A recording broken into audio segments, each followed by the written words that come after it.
Hey everyone, welcome to another exciting adventure.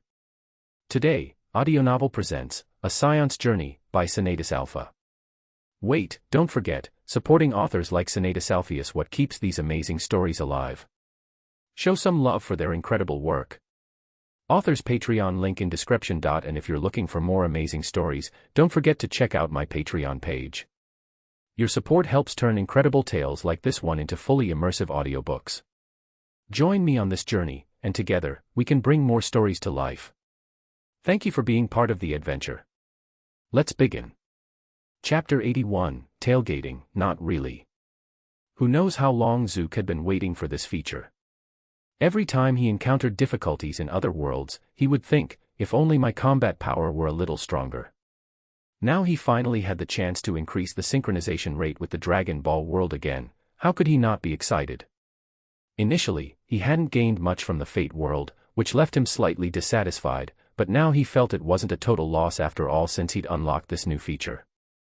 Excitedly, Zuke immediately set the Dragonball world's timeline to skip forward by 4 days. This meant that if he entered the Dragonball world again tomorrow, his spaceship should have already landed on Zuno's planet. Then he would be able to obtain the information he wanted from Zuno, the best intelligence broker in the Dragonball world. Select a mission world to enter. 1. Dragonball, 96 hours skipped. 2. JoJo's Bizarre Adventure, main quest generating. 3. Fate/0, time unchanged. Seeing the updated timeline, Shin nodded in satisfaction. Unfortunately, since he'd just exited the Fate/0 world, he couldn't enter any other mission world today. But considering I've unlocked this feature to adjust timelines, it seems that the rewards from achievements go beyond just mission worlds. Zuke stroked his chin, deep in thought. I wonder when I'll unlock the ability to enter mission worlds multiple times a day. Being limited to one mission world per day feels like a waste of time. For example, his trip to the Matu household in the Fate/0 world only took about an hour, and he didn't accomplish much in the remaining hours. If only he could use those spare hours in another mission world. From the window that had popped up when he previously tried to re-enter other worlds, he knew there was a way to increase the number of entries per day, he just didn't know how to unlock it yet. No use overthinking it, I'll just take things as they come. Shaking his head, Zuke chose to exit the dream. He couldn't see the achievement goals anyway, so he'd have to progress step by step and see when he could unlock new achievements. Transitioning to Shin. How does it taste, Shin? Not bad. At the dining table, Shin tried the miso soup Saya Hajiwara had made. It tasted quite good. Since he lived alone, the kitchen in Shin's house hadn't been used in ages. Most of the utensils were dusty, and Saya had cleaned everything up yesterday. Hee, glad you like it. Saya wore a slightly goofy smile, feeling satisfied as she watched Shin finish the breakfast she had made before she started clearing things away. Though she was a high school girl, she was quite skilled at household chores, partly because she had a nurturing personality and partly because she likely didn't get much care at home. Since no one took care of her, she'd had to learn to take care of herself, probably picking up these skills from necessity. Shin, are you going out today? As she cleared the dishes, Saiyan noticed Shin tidying up his clothes as if he was preparing to head out. Today was Sunday, so there was no school. Originally, Shin had planned to visit the dojo with Yukino Shida, but they'd already done that yesterday. So today, he was technically free. Shin sighed, if only he had told Megumi Kato he was free on Sunday when she'd asked about his weekend plans. Just then, Shin received a message from Kiru, asking him to go to Shimokitazawa, so he agreed. After all, he'd only be gaming at home all day if he stayed in, nothing particularly pressing. Kiryu's organization had just started expanding, so there might be issues that required Shin's help. He didn't mind running errands in the beginning to assist Kiru with these matters. However, if Kiru kept bothering him, Shin wouldn't hesitate to find someone else. He was supporting Kiru, not planning to be his babysitter.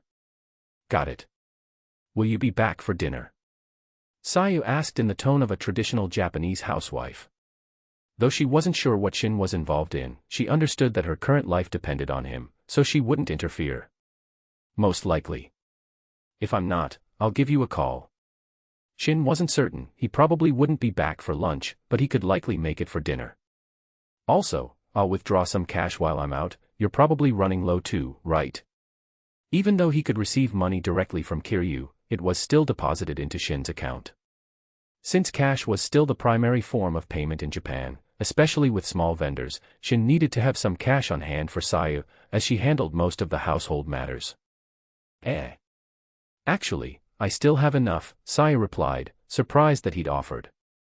Shin didn't respond, just waved at her as he left, closing the door behind him. Have a safe trip, she muttered, blushing slightly. Since he didn't have a car, Shin, as usual, took the subway to Shimokitazawa. He had no choice, he was still a high schooler and couldn't get a driver's license. Owning a car would be pointless if he couldn't use it. While stand users in JoJo might have a tradition of driving as minors, Shin was a law-abiding student, so he wouldn't do such things. T/N, okay. Next time, I'll have Kiru send someone to pick me up, Shin grumbled as he stepped off the crowded subway. Even though it was Sunday, the train was packed with office workers. Japan truly lived up to its reputation with all its exploitative companies forcing employees into weekend overtime. It was as if they were making up for all the time lost in school's joyful studies by overworking themselves as adults. As Shin walked a bit away from the station, he noticed a familiar figure up ahead. Well, maybe not that familiar. This was the person he'd seen leaving Shimokitazawa the previous night, wearing a pink tracksuit and carrying a massive guitar case. It had been too dark to see clearly yesterday, but now in the daylight, he realized she was a girl. Since she seemed to be heading in the same direction, Shin paid her no mind and followed along, heading toward the bar where he was supposed to meet Kiru. To be continued.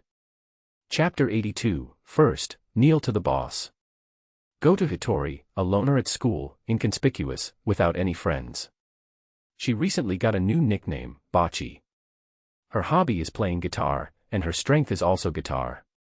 She even seems to have a small fanbase online. But right now, she felt like she was being followed. What's going on? Could it be someone trying to sell me to traffickers? Goto Hitori was walking down the road with a huge guitar case on her back, her face tense. Because she was hunched over, the guitar looked even larger than her. She had just stepped out of Shimokitazawa station and felt someone following her. No matter how she sped up, she couldn't shake them off.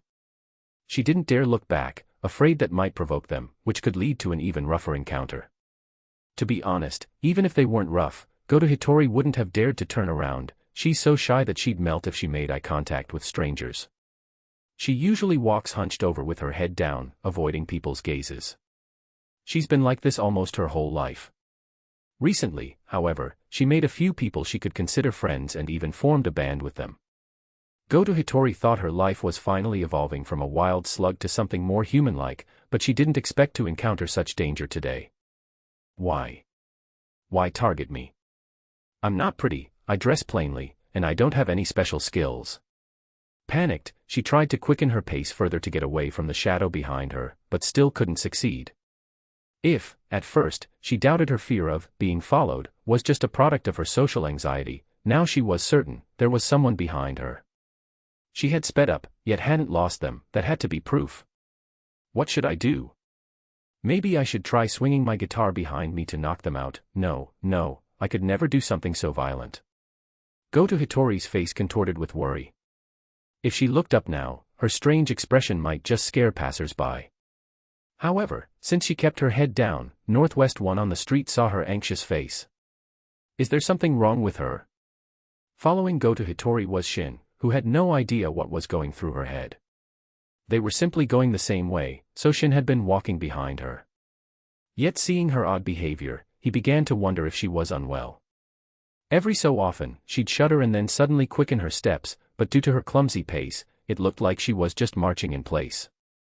Yes, Goto Hitori thought she had sped up, but in reality, she was hardly moving any faster, just taking extra steps.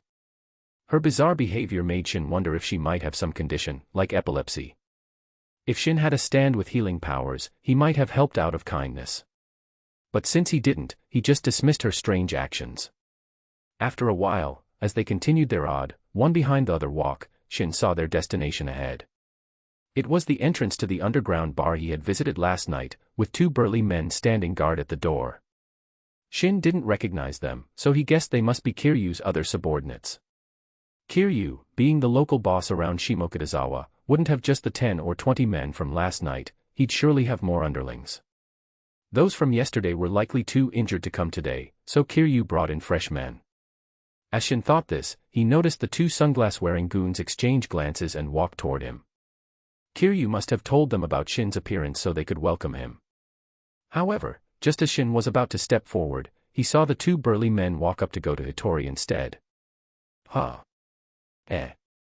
Both Shin and Go to Hitori froze, stopping in their tracks and looking at the men in confusion. While Shin's reaction was one of simple curiosity, Go to Hitori was scared out of her wits. She hadn't even shaken off her follower, and now there were two intimidating men in front of her. Her legs went weak, and she nearly knelt down. But someone beat her to it. Master Shin. The two men in sunglasses suddenly dropped to one knee, bowing their heads respectfully to Go to Hitori. Boss Kiru is waiting inside for you. Huh. Go to Hitori's mind went blank, completely lost in the situation. Watching this ridiculous scene unfold, Shin couldn't help but laugh. He walked over and said, "You've got the wrong person, I'm Shin." What? Both the men and Go to Hitori were stunned, looking over at Shin. Go to Hitori quickly lowered her head, not just because Shin was strikingly handsome but also out of fear. The two men exchanged glances, muttering to each other. Didn't Boss Kiru say it was a high schooler in a tracksuit? I knew it didn't make sense for Boss Kiryu's contact to be a girl.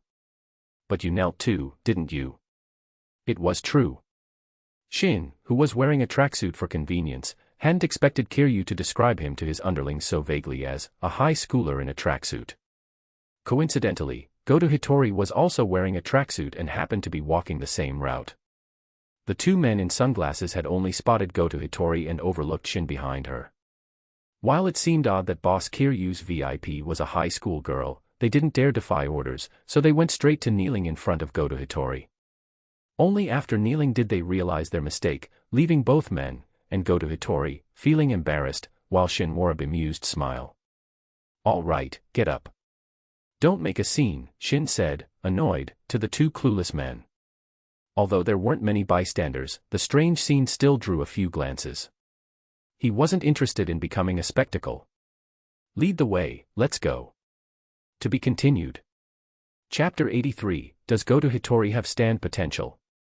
In a bar crowded with subordinates, Kiru stood at the front as everyone bowed to Shin the moment he entered. Lord Shin. It was very typical of Japan, even in the underworld, etiquette was essential, though such respect was reserved only for their own people. The men behind Kiru showed no signs of disrespect toward Shin, despite him being a high school student. Last night, Kiru had already demonstrated his strength, right in front of everyone. He chopped through numerous pieces of wood with his bare hands as easily as slicing vegetables. Each cut was as clean as if made by a sharp steel blade, leaving everyone in awe of his power. With such strength, Kiryu's gang could dominate Shimokitazawa without question. They might even be able to take over Tokyo's entire underworld and potentially expand further. And yet, Kiru had made it clear that Shin's strength was far superior to his. With the endorsement of their suddenly powerful boss, all the subordinates suppressed any doubts they might have had about this high schooler and showed him the utmost respect. Lord Shin, who is this? However, when Kiru looked up and saw Shin and the person standing behind him, a trace of surprise appeared on his face. Huh. Shin turned around in confusion and found himself facing a big man in sunglasses, about 170 centimeters tall, and Go to Hitori, who was nervously dressed in a pink tracksuit over her school uniform. Although Shin had been sensing his surroundings with chi, he hadn't paid much attention to the two presences behind him. So, it turns out that one of the two people following him was that strange guitar girl from before. Why did you follow me in here? Shin found the pink-haired girl vaguely familiar, though he couldn't recall why, so he asked in a puzzled tone. Oh, yeah, why did I follow you in? Go to Hitori stammered, too flustered to speak clearly. Shin could barely make out what she was saying. Apparently, when Shin had told the two men in sunglasses to follow me, Goto, with her mind blank, had tagged along as well. As she entered the bar and saw the intimidating crowd and heard the thunderous shouts of Lord Shin, she realized what kind of place she had stumbled into. This is the underworld, right? Did I just walk into some kind of dangerous place? A stranger. Seeing Shin's bewildered expression, Kiru seemed to understand, and his face took on a fierce look. His previous cautious demeanor had been out of concern that this pink-haired girl might be someone special to Shin. But seeing Shin's reaction, it was clear she meant nothing to him. Of course, a man as powerful as Lord Shin wouldn't choose a girl with such a tacky appearance. Lord Shin, shall we take care of her? As he spoke, Kiryu's hand was suddenly wrapped in a white, viscous substance that quickly transformed into a steel blade. In just one night, Kiryu had already mastered the use of his stand. It looked like he'd practiced extensively last night. Goto Hitori wasn't a stand user, so she couldn't see the blade forming in Kiryu's hand. Just hearing what he said had already scared her out of her wits. I didn't mean to. Goto Hitori, whose mind had been filled with delusions of various dramatic deaths, never expected that she might actually die at the hands of the Yakuza. Enough, don't scare her. Shin glared at Kiryu. Talking about killing people right in front of him, did he seem like such a ruthless person? If there was killing to be done, it should be handled when he wasn't around. If it happened in front of him, wouldn't he also become a suspect? What's your name? You're a student, right? Show me your student ID. After reprimanding Kiryu, Shin turned to Goto Hitori, extending his hand as if he were merely reclaiming something of his own. Oh, here you go. Goto Hitori, like a frightened animal, hurriedly pulled out her student ID with both hands, offering it to him respectfully. Her timid nature was obvious, but facing a bar full of intimidating men, anyone might feel scared, even if they weren't usually shy. Goto Hitori. I see. Seeing the name and photo on the ID, Shin finally understood why she had looked familiar. He knew this person from another work in his past life, though. Due to her old-fashioned style, he hadn't connected the dots at first. But now, after seeing her student ID, he understood. After all, the gap between two-dimensional and three-dimensional is real. All right, we go to the same school. Shin returned the ID to her, nodding. Ah. You're also. At his words, Goto Hitori looked up, surprised, as though she had just run into an old friend. But she quickly remembered her situation, bowed her head, and started apologizing profusely. I'm sorry, it's just a coincidence that we go to the same school, it's not worth your attention. Please, have mercy on me, I'm unattractive and talentless, I wouldn't fetch a high price. Her words grew softer, until they were almost like a mosquito's buzz. Without his heightened senses, Shin wouldn't have heard her at all. That's enough. You can go, but don't say a word about what you saw here. Shin waved her off, letting her leave. Remember, I know what school you're from. If I find out you talked about anything you shouldn't. I understand. Though Shin didn't finish his sentence, Goto Hitori's imagination filled in all sorts of brutal fates, leaving her terrified. Under his gaze, she fled the bar in embarrassment, thoroughly remembering her encounter with this underworld boss who attended the same school. Lord Shin, are you sure it's fine to let her go? Kiryu approached him, speaking respectfully. But just as he finished his question, he noticed a black and gold arrow in Shin's hand, pointing straight in the direction where Goto Hitori had fled. Having personally experienced the effects of this arrow, Kiryu's expression immediately turned serious. Lord Shin, could it be? That girl wouldn't survive a day in the underworld. There's no need.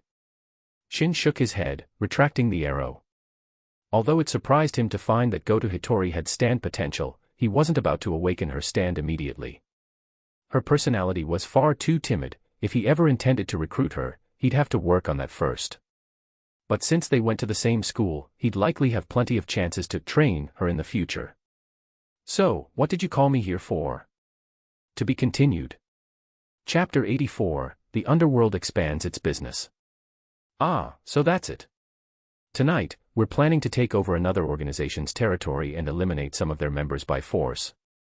After Kiryu's explanation, Shin understood why he wanted to meet him. You want me to strengthen your forces? If it were merely to report, he could have done that over the phone, no need for a personal visit. Kiryu's real reason for asking Shin over was to see if his arrow could reveal any latent stand abilities among his subordinates.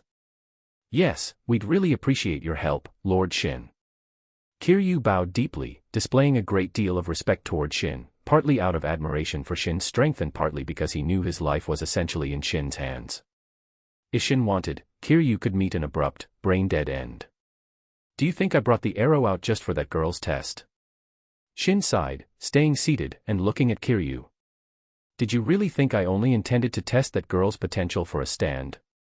Could it be? Kiryu's expression stiffened in disbelief. Don't you have other people on your team? Try another batch. Shin shook his head. He had actually taken out the arrow to see if any of Kiryu's subordinates had stand potential. But the arrow pointed past the gang members and directly at Goto Ichiri, which left Shin speechless. After all, stand potential is rare, even if it seems common in the JoJo series due to people artificially creating stand users. But failed awakenings often resulted in tragic deaths, as reflected in the stories of those who held the arrows. For instance, the Nijimura brothers in Part 4, one can easily imagine from Kicho Nijimura's words how many people he tried the arrow on along his way, many of whom likely died from failed awakenings. I understand, Kiryu said, looking back at his clueless subordinates with a look of frustration. They were carefully chosen, yet none showed stand potential, leaving him feeling humiliated. He dismissed that group and called for another batch of subordinates. While waiting, Kiryu reported some recent findings to Shin. Oh, Lord Shin, ever since I became a stand user, I feel like I've been seeing unclean things around. Are you talking about that one back there? Shin pointed behind himself at the bar entrance, where a huge, dark spirit floated. That's an evil spirit. You can cut it down with your stand. So, there really is an evil spirit. Even Kiryu, a hardened gang leader, was visibly unsettled by Shin's casual confirmation. After awakening his stand, Kiryu had looked back into the bar before leaving and saw countless black shadows inside, startling him. Some even asked if he could see them. On instinct, he used his stand to slice them down, which succeeded. By the time Shin entered today, most spirits had already been cleared out, leaving only one newly emerged spirit floating by the entrance. Although he'd heard many urban legends about souls, he hadn't expected them to be real. Wait, Lord Shin, if that's the case, with so many nobles needing ghostly disturbances resolved, couldn't we? Being a gang leader, Kiryu's first thought was to capitalize on this knowledge for connections with the wealthy. Many nobles are terrified of ghosts. He'd heard that they often hire on Myoji and priests to exorcise spirits. He didn't know if those practitioners were real, but his stand certainly had a genuine ability to dispel spirits. As an underworld organization, they needed powerful allies, and such nobles would be ideal partners. Kiryu believed he could use this opportunity to expand the Kiryu group even further. Go ahead. Just focus on growing the organization, Shin nodded, understanding Kiryu's intentions but seeing no reason to stop him. Once the organization reaches a certain size, I'll need you to gather intelligence for me, so recruit relevant people. Shin also recalled Busujima Siko and the connections associated with that name. Gathering intelligence was essential. Bachi, little Bachi. Are you okay? In the underground live-house music venue, Goto Ichiri was brought back to awareness by her new friend, Ijichi Nijika. Although Ichiri hadn't been sleeping, her dazed expression wasn't far from it. What's wrong, little Bachi? You were fine yesterday when you left. Why are you so out of it today? Nijika looked worriedly at Hitori, who was barely regaining focus. Did something happen? If you're like this, you won't be able to work tomorrow. A few days ago, Nijika had brought Ichiri here to form a band named Kasoko Band, intending to perform as resident artists. Unfortunately, due to various reasons, their performances weren't very successful, and they realized they'd need to work part-time to cover their expenses. For the socially anxious Hitori, working part-time felt worse than death, so Nijika decided to let her start working at the live house next week, providing a familiar environment. But Hitori's odd state now might make even that difficult. Maybe her guitar broke. Yamada Ryu, another band member sitting nearby, calmly guessed. No, I checked her guitar, it seems fine. Nijika glanced at Ichiri's guitar, which showed no signs of damage. Then she must have met a boy she likes. Ryu guessed again, though Nijika could tell she was just throwing out ideas. As soon as she mentioned a boy, Hitori's ears perked up, and she immediately thought of the last boy she'd seen. It was Shin. Ah. I didn't say anything, please spare me. In an instant, Hitori seemed to have an impulsive reaction, covering her head and scrambling away, startling Nijika and Ryu. Ryu, from that reaction, it seems less like she met a boy she likes and more like she met one she's scared of, don't you think? Nijika observed Hitori's response, noting that, while Hitori often showed strange behavior due to her social anxiety, this reaction seemed especially intense. To be continued. Chapter 85, The Overly Timid Hitori Go-To. Very well, from today onwards, you'll temporarily stay by my side. After going through several rounds of candidates, Kiru had finally found another subordinate with a stand ability, who had successfully awakened his stand with the help of the arrow. Moreover, this stand was a close-range power type, humanoid like Blackbird, which made Kiru a bit envious. With the birth of another stand user, Kiru was quite pleased. Although this subordinate wasn't the one he'd had the highest hopes for, being a stand user increased his authority within the group. He decided to keep this new stand user by his side as an important member of his campaign. Do well, and the position of vice leader of the Kiru group could be yours in the future. Don't disappoint me or Lord Shin. Yes. I understand. The new stand user had originally been a relatively marginal member of the Kiru group. Now, having gained stand powers and received recognition from the boss, he was overjoyed. Of course, despite his newfound enthusiasm, he remained deeply respectful towards Shin, even more so after seeing Shin stand manifest as a small raven that flew into his ear and perched on his brain. He knew that with a mere thought, Shin could end his life. Naturally, he felt both grateful and fearful of Shin. A simple close-range stand. I guess it'll do. As he'd done with Kiryu's stand, Shin tore off a piece from this new stand user's arm, feeding it to Blackbird to absorb its power. But Shin was somewhat disappointed. This stand didn't have any unique abilities, it was purely a close-range combat stand, with the only notable traits being its dual A-rank power and speed. In JoJo's original work, there were quite a few stands without special abilities, like Silver Chariot and Tower of Grey, which relied solely on their stats and form for combat. Even without special abilities, having dual A-rank power and speed meant it was far beyond ordinary humans. As long as it wasn't surrounded by heavy weaponry, it could wreak havoc in enemy lines. It seems you two are the only ones in the Kiru group with stand potential. Shin looked at Kiru and the newly awakened stand user. Expand your forces and bring other factions under your command. With more people, more stand users with potential will appear. Yes, we will do our best. Kiru bowed respectfully to Shin. With the power of stand users, he could continuously expand their influence, which in turn would attract more stand users. Such a virtuous cycle was, of course, something Kiru hoped to see more of. That's all for today. Remember to come to work tomorrow, Bachi. Since Hitori Goto usually acted too unreliable, Nijika Ajichi was afraid she might forget about her important shift. Hitori could only respond with an awkward smile and a wave, then left in a fluster.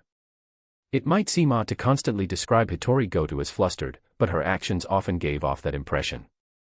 With the sky beginning to darken, Hitori still had to hurry back home for dinner. Her house was a bit far, so she needed to rush to the subway. However, she hadn't walked far when she stopped. She was back at the entrance of the bar she'd accidentally entered this morning. Now, music could be heard coming from inside, signaling that the regulars were gathering. Both the bar's lively atmosphere and memories of this morning's events made Hitori hesitate, fearing she might once again run into someone she shouldn't. This can't be that much of a coincidence, right? Her face twitched as she tried to muster up courage, deciding to dash past the entrance quickly to avoid any contact with the place. Run, run. But just as she started to sprint, the bar's door opened, and someone stepped out, directly into her path. Thud. Predictably, Hitori collided head-on with Shin, who'd just stepped out of the bar. Logically, with her running momentum and a heavy guitar case on her back, even as a girl, she should have knocked down an average person. But unfortunately, Shin wasn't an ordinary person. To her, he felt like an immovable wall, and she stumbled backward. Shin was surprised. He'd sensed an approaching aura as he exited, assuming the person would stop. He hadn't expected Hitori to be looking down and miss seeing him, leading to the direct collision. Twice now, her awareness of aura had failed her due to her social anxiety, and Shin didn't know what to say. Watch where you're going, don't keep your head down all the time. With reaction speed beyond ordinary, Shin caught her hand as she stumbled, preventing her from falling. "Ah, it's you." As Hitori looked up, her face flushed slightly, probably from Shin's cool save, but her expression quickly turned to fear. Sorry." She seemed to have imagined something terrifying, one of those anxious imaginings typical of her social anxiety. "You really should work on your personality." Before his reincarnation, Shin had found Hitori's personality amusing in the series, but in real life, he was realizing how challenging it was to deal with. It was almost impossible to communicate with her normally. Her voice was soft, she'd often stop mid-sentence with self-doubt, and she constantly made up strange scenarios in her head and panicked. Shin had initially thought about helping her overcome her personality quirks and awakening her stand to see if she'd be useful. Thinking back, the few people in the original story who managed to talk to her must have had incredible patience. I'm sorry." Sure enough, Hitori trembled and apologized again, looking at Shin with a face full of terror. She recalled the people in the bar earlier that day treating Shin with such reverence, and the memory played back in her mind as she looked at him, her expression frantic. Please don't throw me into Tokyo Bay." To be continued. Chapter 86, Bocce is targeted. Shin eventually ended up on the same subway as Hitori Goto. In fact, they had been on the same train when they arrived at Shimokitazawa Station, though Goto had boarded earlier since her home was farther away. According to her, she chose a school far from both Shimokitazawa and her home to avoid meeting anyone she knew. Now, they were on the same subway again, and Shin unapologetically sat beside her. "Are you always like this?" Shin looked at Goto, who was sitting next to him. She was still hanging her head, trembling, and looked terrified. Not exactly." Goto's expression seemed on the verge of tears, and her voice was hoarse. Though she was usually shy, today's state was a bit extreme. Normally, she'd just feel uncomfortable talking to others. But with Shin, she felt like she might actually die. "With you like this, I'm guessing you're probably bullied at school." Shin observed Goto trembling and continued to ask, undeterred. Although there was no hint of it in Work 29, Shin was genuinely concerned that someone as timid as Goto might be bullied at school. After all, Goto had potential as a stand user. Shin had only encountered a few stand-capable people, so he took an interest in her. While he didn't necessarily plan to pull her into the underworld, having a stand user as a classmate might come in handy. But with Goto's current personality, let alone helping Shin, she could barely look after herself. No bullying." Goto shook her head awkwardly. She wasn't bullied, in fact, nobody at school even talked to her.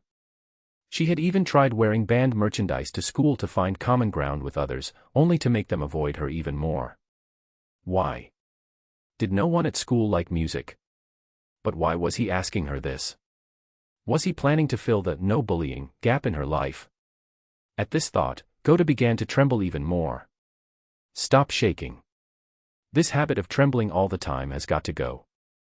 Shin was right next to her, and her constant shivering was starting to make him shake too.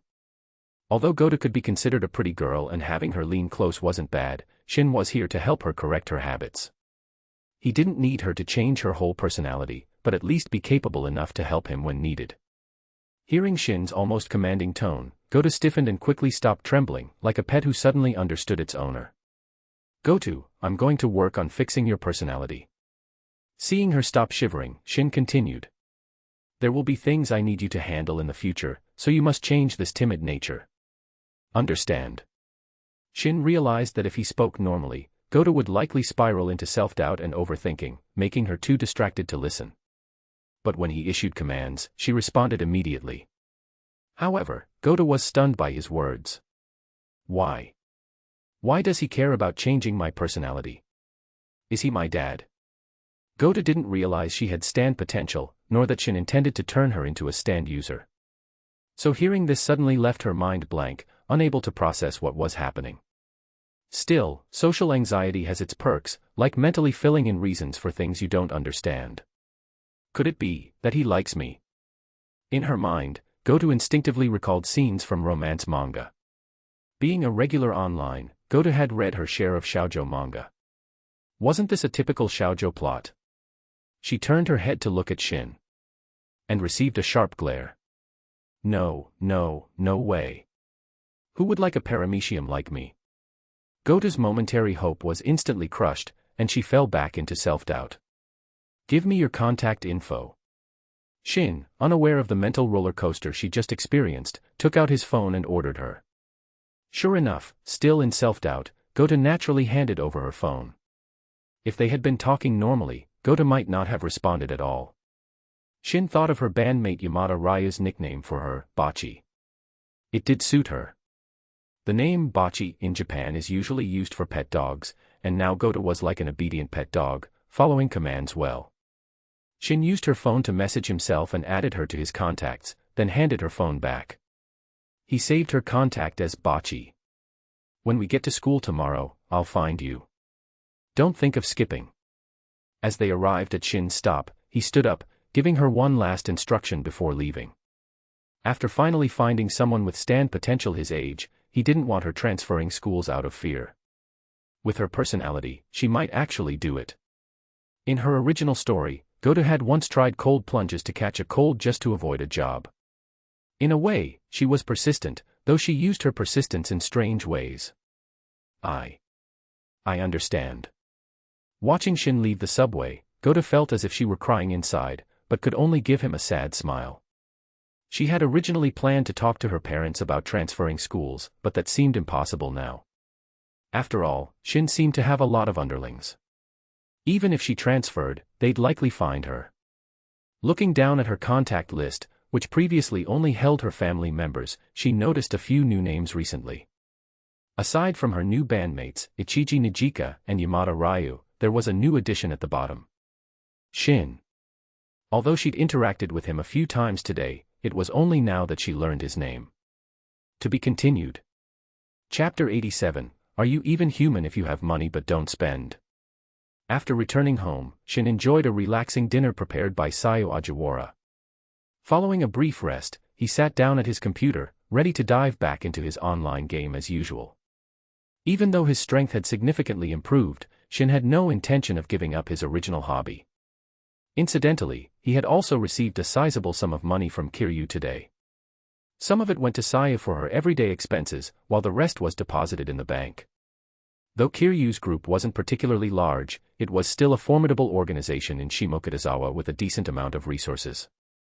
Now that Shin had the means to splurge, he was ready to see how his gaming buddies would react when he upgraded his account with in-game purchases.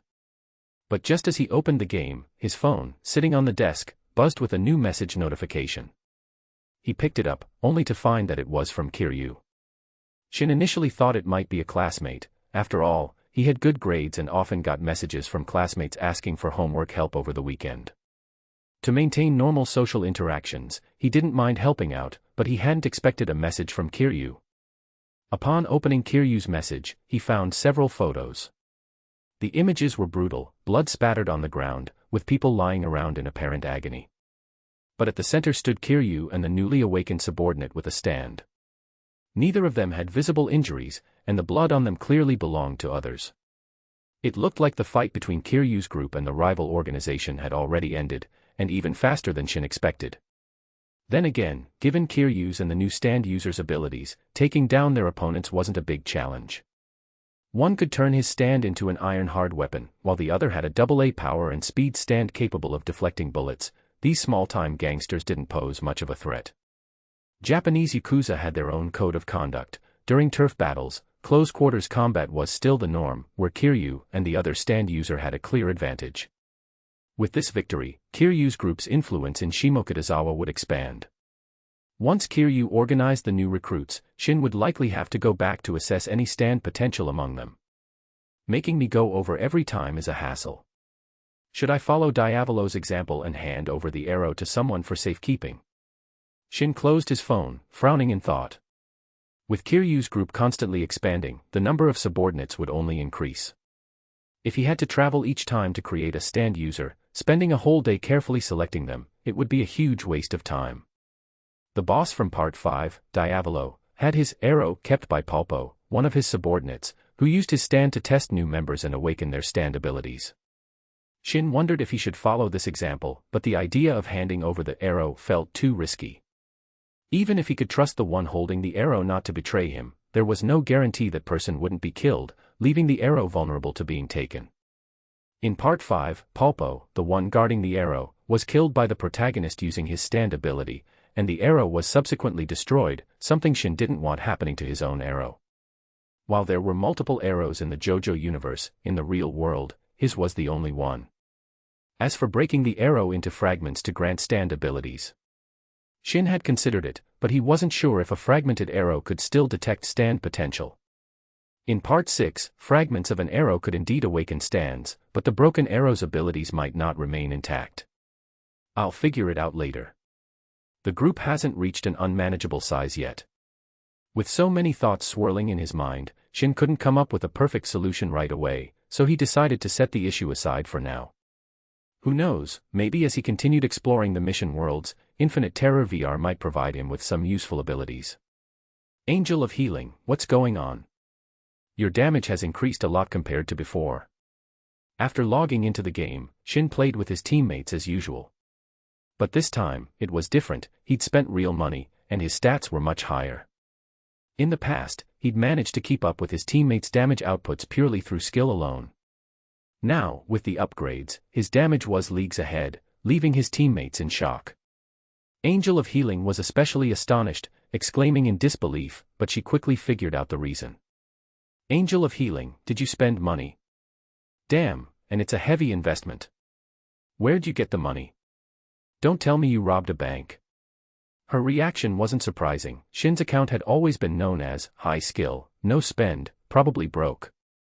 Zuke made some money recently. Shin nodded in satisfaction.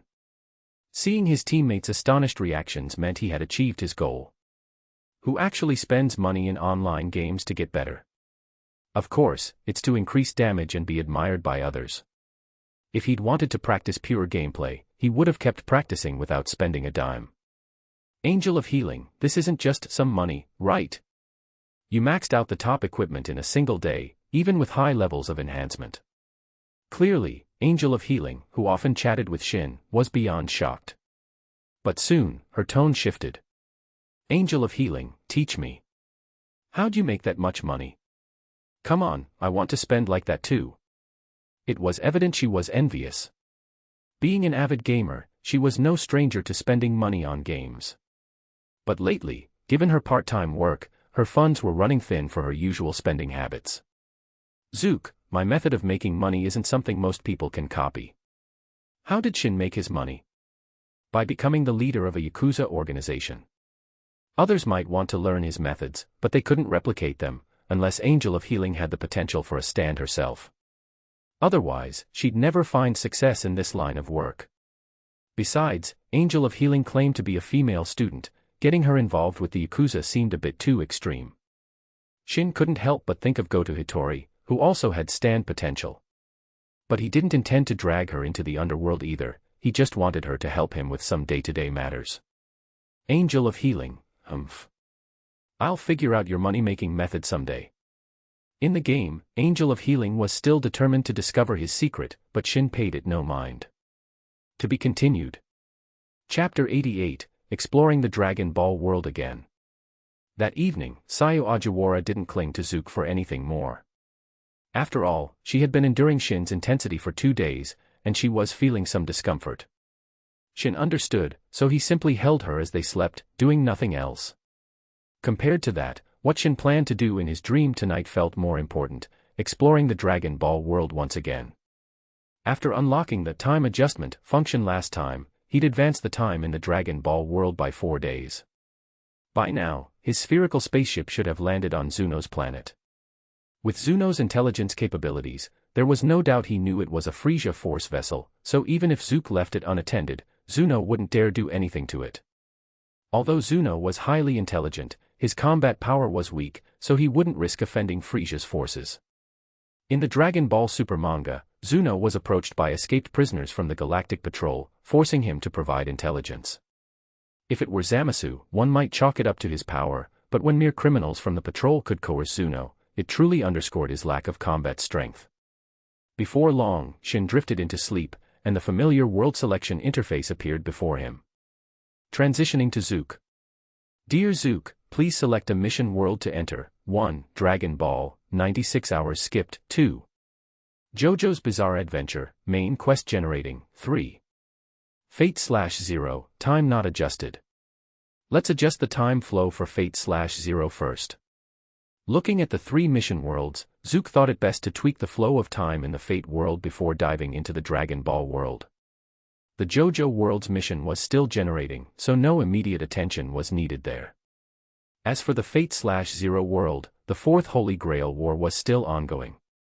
Although there was one day left before it officially began, Zuke wasn't sure how long he would be exploring the Dragon Ball world. If he spent too much time there, the war might start without him, making it harder to complete his main quest. To be safe, Zuke adjusted the Fate/0 time flow ratio to 0.5 to 1. Now, for each day he spent outside, only half a day would pass in Fate/0. Ideally, he wanted a greater adjustment, but this was the limit for now. He wondered if the time adjustment feature might level up in the future, allowing for greater time jumps and slower progression in mission worlds. Dear Zuke, please select a mission world to enter. 1. Dragon Ball, 96 hours skipped, 2. JoJo's Bizarre Adventure, main quest generating, 3. Fate/0, time flow rate 0.5x. That's it, let's enter the Dragon Ball world. Seeing the adjusted time settings, Zuke chose to enter. His previous gains in combat power from syncing with the Dragon Ball world had given him a major advantage in other mission worlds. This time, if he could amass even more power, perhaps he could withstand the attacks of heroic spirits in the Fourth Holy Grail War. That spherical spaceship still hasn't moved. Yeah, it's been here for hours. Could the people inside have died? On a stretch of land on Zuno's planet, Zuke's spaceship had been parked for hours. Beside it stood 2 stout, short attendants who resembled Zuno himself. As attendants serving Zuno, they recognized the origin of this ship immediately. This was undoubtedly a Frisia Force ship, modeled after the baseball Zuno had once seen on a remote planet while accompanying King Cold. The design had since persisted, and even now Frisia's forces used such ships. The 2 attendants peered into the ship's windows to check, but they saw no one inside, giving them the impression it was empty. An unmanned Frisia Force ship arriving on Zuno's planet. Despite their suspicions, they dared not open the vessel, lest there be someone inside who might bring harm to Zuno. While the attendants whispered to each other, the ship suddenly released a hissing sound as the pressure equalized, and then the main door slowly opened. Startled, they watched as Zuke stepped out of the ship. Perfect, the timing is just right. As he exited, Zuke took in the scenic surroundings, resembling a paradise. Although Zuno himself wasn't particularly attractive, he lived in a beautiful place, flowers amidst manure, as the saying goes. The attendants overheard Zuke's remark but refrained from commenting on the perfect timing, given that the ship had been there for hours. Despite Zuke's lack of a tail, the attendants quickly deduced his identity. A Saiyan. Saiyans were notorious across the universe for their violent reputation, especially after conquering Planet Plant and renaming it Planet Vegeta. Joining Frisia's army as planetary exterminators only worsened their reputation. Brutal and savage, that was the universal impression of Saiyans, and it wasn't entirely wrong. You're Zuno's attendants. Seeing the 2 attendants standing before him, Zuke gave a slight smile. Take me to Zuno. He didn't need to be polite, he simply ordered them.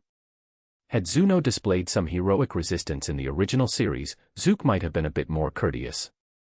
But Zuno had been threatened multiple times and readily divulged information each time, showing he was a coward.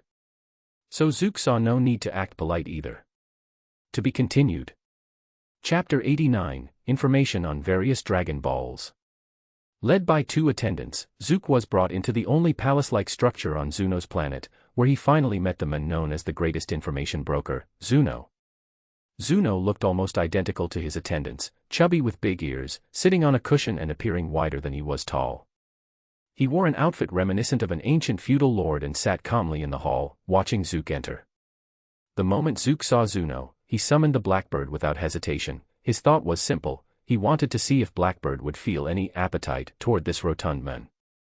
Although Zuke had no interest in consuming people, Zuno's exaggerated information-gathering abilities piqued his interest. This was, after all, the man who could casually provide details even about the Super Dragon Balls.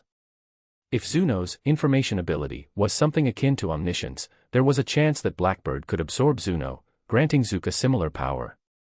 Unfortunately, although Blackbird appeared, Zuke did not sense any appetite directed toward the chubby figure in front of him.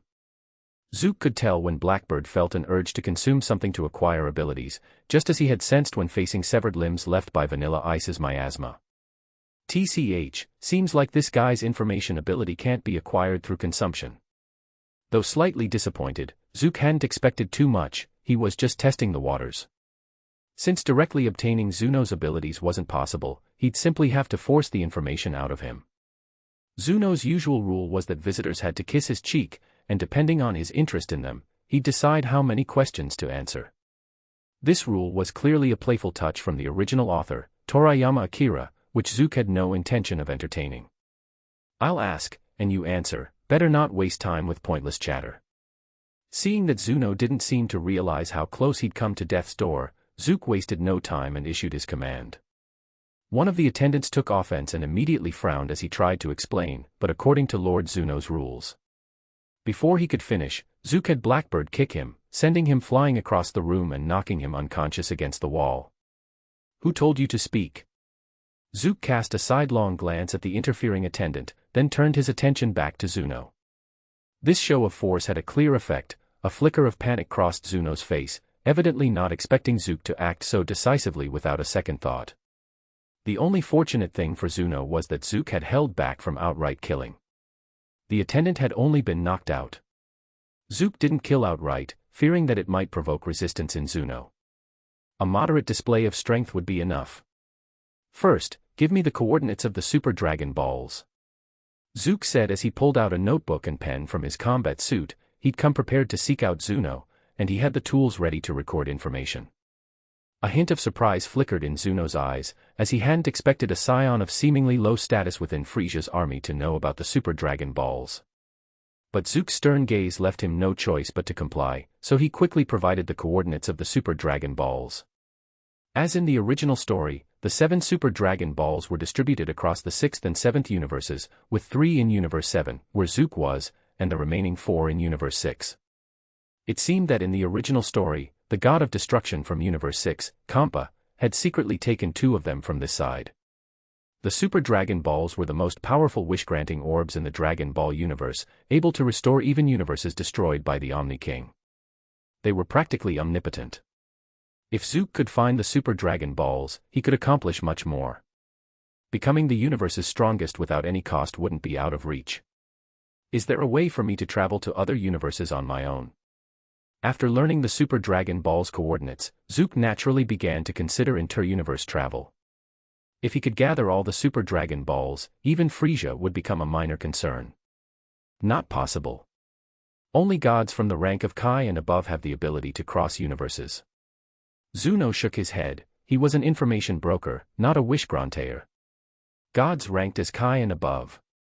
That meant Kai, Supreme Kai, God of Destruction, Angels, the Grand Priest, and the Omni King. In the original story, it was indeed those characters who facilitated the protagonist's inter-universe travel. Even Zamasu, as a Kai at the time, had traveled on his own to Universe 7 to find Zuno. With this in mind, Zuke's thoughts turned again to the Super Dragon Balls. If approaching beings above Supreme Kai was too risky, he could set his sights on the North Kai of this universe. Zuke remembered that North Kai's power level was only around 3,500. If he slightly increased his own power, he might be able to convince North Kai to take him to Universe 6. Next, give me the coordinates of Namek and Earth as well. After recording the Super Dragon Ball's coordinates, Zuke pressed on with his questioning. The Super Dragon Balls could wait, they were hard to collect. It would be easier to start with the more accessible Dragon Balls. The Earth's Dragon Balls and Namek's Dragon Balls, though far from as powerful as the Super Dragon Balls, were at least more useful than the Cerealion Dragon Balls. More importantly, the Grand Elder on Namek possessed the ability to unlock latent potential, so Zuke wanted to see if he could unlock his own potential there. Everyone has latent potential that's hard to draw out by oneself. Even Krillin, after having his potential unlocked by the Grand Elder, experienced a dramatic power boost that astonished Vegeta. As a Saiyan, Zuke might not have the greatest potential, but he certainly had some to unlock. Earth's coordinates are. Zuno looked at Zuke, his expression sour but compliant, and provided Earth's coordinates. However, when he got to Namek's coordinates, he added, Namek has already been destroyed, and several groups of Namekians escaped. Which Namek do you want to know about? Zuke paused, then realized what Zuno meant. More than just the Grand Elder had escaped, and some Namekians had gone to other planets, like those on Cerulean. There might be Namekians on other planets calling them Namek, but within a few years, they would either go extinct or abandon the Namek name for various reasons. In the original story, only one Namek was left in the end. I want the Namek where the Grand Elder is. Zuke's target was, of course, the Namek where the Grand Elder resided. Although other Nameks might also have Dragon Balls, their effectiveness probably wouldn't compare to the 7 crafted by the Grand Elder. And whether they possessed the Grand Elder's ability to unlock potential was questionable. Safer to go to the confirmed Namek. To be continued. Chapter 90, The Angel Race's Cube Spaceship. Apart from gathering intel on the Dragon Balls, Zuke also asked Zuno a number of other questions he had been curious about. For instance, he asked about certain characters and enhancement methods shown in Dragon Ball movies or TV animations, but Zuno made it clear that those things didn't exist. This response put Zuke's mind to rest. At least it seemed that the dragon on Serial Star wasn't misleading him when it claimed ignorance of the Tree of Might. Of course, there was always the chance Zuno was lying, but considering that even in the original work, Zuno truthfully answered questions under pressure, he seemed to have professional integrity. Whether forced or not, Zuno would answer truthfully as long as he had agreed to the questioning. Though initially annoyed, Zuno's expression grew numb as Zuke's questions kept coming. Zuno eventually realized that if he answered Zuke's questions thoroughly, he wouldn't be troubled. Given this, cooperating obediently was the best option. Alright, that should be enough. After asking numerous questions, Zuke closed his small notebook filled with notes, smirking as he noticed the relief on Zuno's face. What's this? Are you relieved that the questioning is over? Zuno didn't reply nor bother with pleasantries. Wasn't it obvious to Zuke that he was relieved? If he had any combat ability, he would have thrown Zuke out by now. One last question, where does your information gathering ability come from? You've been stationed on Zuno Star for ages and hardly ever leave, right? Before leaving, Zuke had one last curiosity, Zuno's source of information. Zuno never left Zuno Star, yet he knew a vast amount about the universe, even the details of people he'd never met. Naturally, there were exceptions. For instance, Zuno couldn't discern that Zuke was a stand user, nor could he see the black bird behind Zuke. It was probably because powers from other worlds were beyond his comprehension. My ability is innate. To use a somewhat inadequate comparison, it's similar to the abilities of the Angel Race and the Omni King. Given how many questions he'd already answered, Zuno didn't hesitate to clear up Zuke's doubts. So it's something you can't learn. Zuno didn't doubt that Zuke knew about the Angels and Omni King. This guy even knew about the Super Dragon Balls, so of course he'd know about them too. Zuke understood now. Since Zuno's ability was akin to that of the Angels and Omni King, that explained it. This also meant the Blackbird couldn't gain Ultra Instinct by consuming the Angel Race, nor could it gain universe-destroying abilities by consuming the Omni King. That was probably aiming too far. To accomplish such things, Zuke figured he'd need to work a lot harder. Are we done with the questions? If so, please leave. You're not welcome here. Seeing that Zuke had finally exhausted his list of questions, Zuno's expression relaxed a bit. Of course, while your planet is indeed beautiful, there's nothing here that particularly interests me. Zuke chuckled and waved his finger. Except for one thing, I noticed it on my way here. Zuno, you have a cube spaceship on your planet, don't you? Hearing this, Zuno's face changed instantly.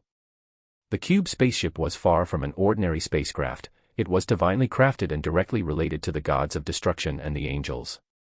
In the tournament of destroyers between universes 6 and 7, Whis and Vados used cube spaceships to transport contestants and spectators from various universes.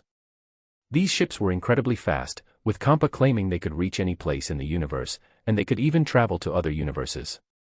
The cube ship appeared as an ordinary transparent cube, so most people, even if they saw it, would hardly imagine it was a spaceship. But Zuno underestimated Zuke. Zuke had seen the original work and recognized the cube spaceship immediately. It seemed Zuno wasn't exaggerating when he compared his abilities to those of the Angels and Omni King. He likely did have some connection to these high-ranking deities. However, his abilities were limited to information gathering without the combat strength those gods possessed. I'm taking the cube spaceship. You don't have a problem with that, do you? Zuke smiled at Zuno, his gaze hinting at a threat. Although the cube spaceship appeared impressive, it was simple enough for one person to operate. In Universe 6, Hit, the universe's top assassin, once asked Vados for the cube spaceship under the pretext of participating in a tournament, and she even agreed. However, in the original story, Hit conceded during the tournament, so he never obtained the cube spaceship. But the cube spaceship on Zuno Star was sitting idle on an open field and hadn't been used in a long time. Since it's just sitting there, why not let me make use of it? Seeing Zuno's conflicted expression, Zuke knew the spaceship was indeed genuine. That thing can travel between universes, right? Yes, but inter-universe travel requires permission from a god, and that spaceship doesn't have it. Seeing Zuke acting as if he already owned the cube spaceship, Zuno finally gave up resisting. What could he do if Zuke was determined to take it? Zuno had no combat strength to match his abilities. There were many unsavory characters who had visited Zuno Star in the past, but none, like Zuke, understood the cube spaceship's true value. So, it had been sitting untouched on the field for years. It requires a god's permission, huh? Guess I'll have to find the Kai. Zuke paused, surprised that traveling to other universes with the cube spaceship required divine permission. This made sense, Kampa wasn't lying, there was just a prerequisite condition. It wasn't a big problem, though, since the Kai's strength was even slightly lower than Zuke's, he could persuade the Kai to grant him permission. He was also prepared for his first destination, the Namekian planet, where the Elder could unlock his potential, possibly boosting his power several times over. The North Kai's power level was 3,500, while his was 4,000. Although a 4,000 power level threatening a 3,500 one wasn't out of the question, it still wasn't completely reliable. Go on then, but if you get caught by the angels or the gods of destruction, don't expect me to protect you. Seeing Zuke nod with satisfaction, Zuno, resigned, offered a kind of after-sales service, instructing an attendant listlessly. Go show him how to operate the cube spaceship and make sure he leaves quickly. To be continued, as Chapter 91, Namek.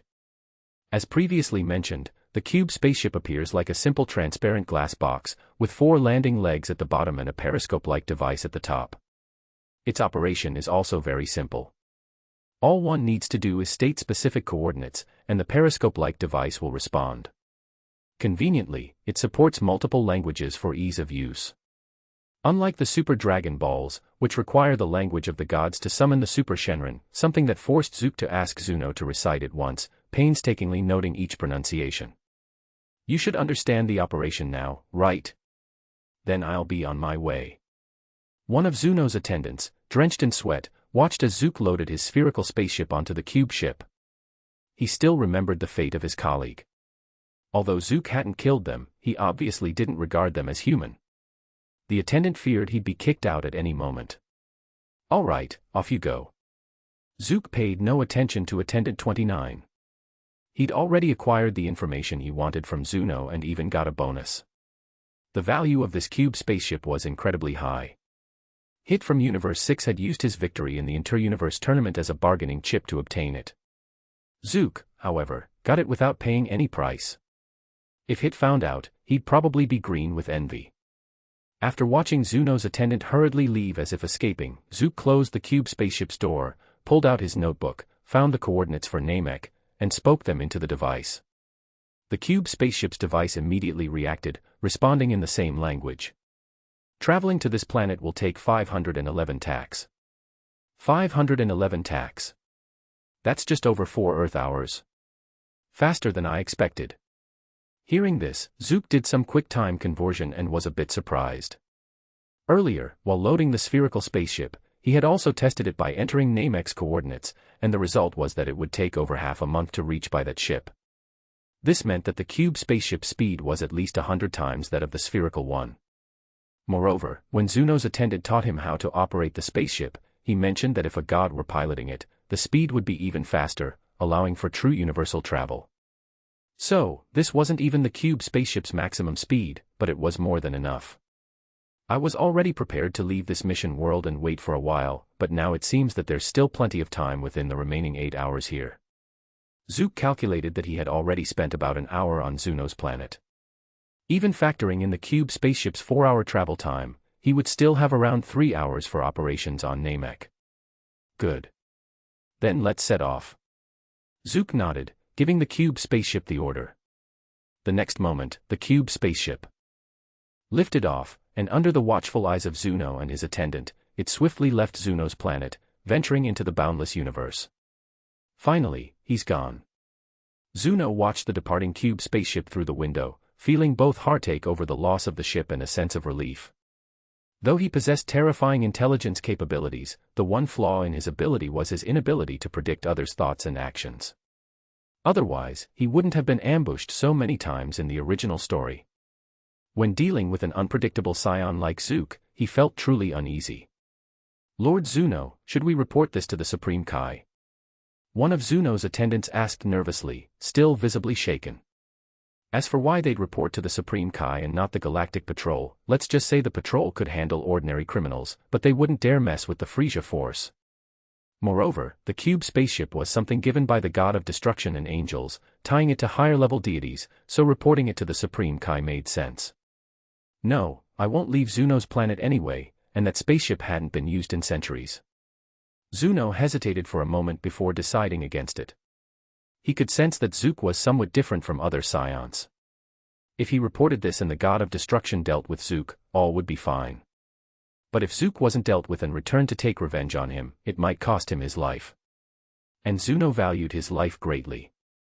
On Namek, or rather, on the new Namek, the diligent Namekians were busy planting greenery.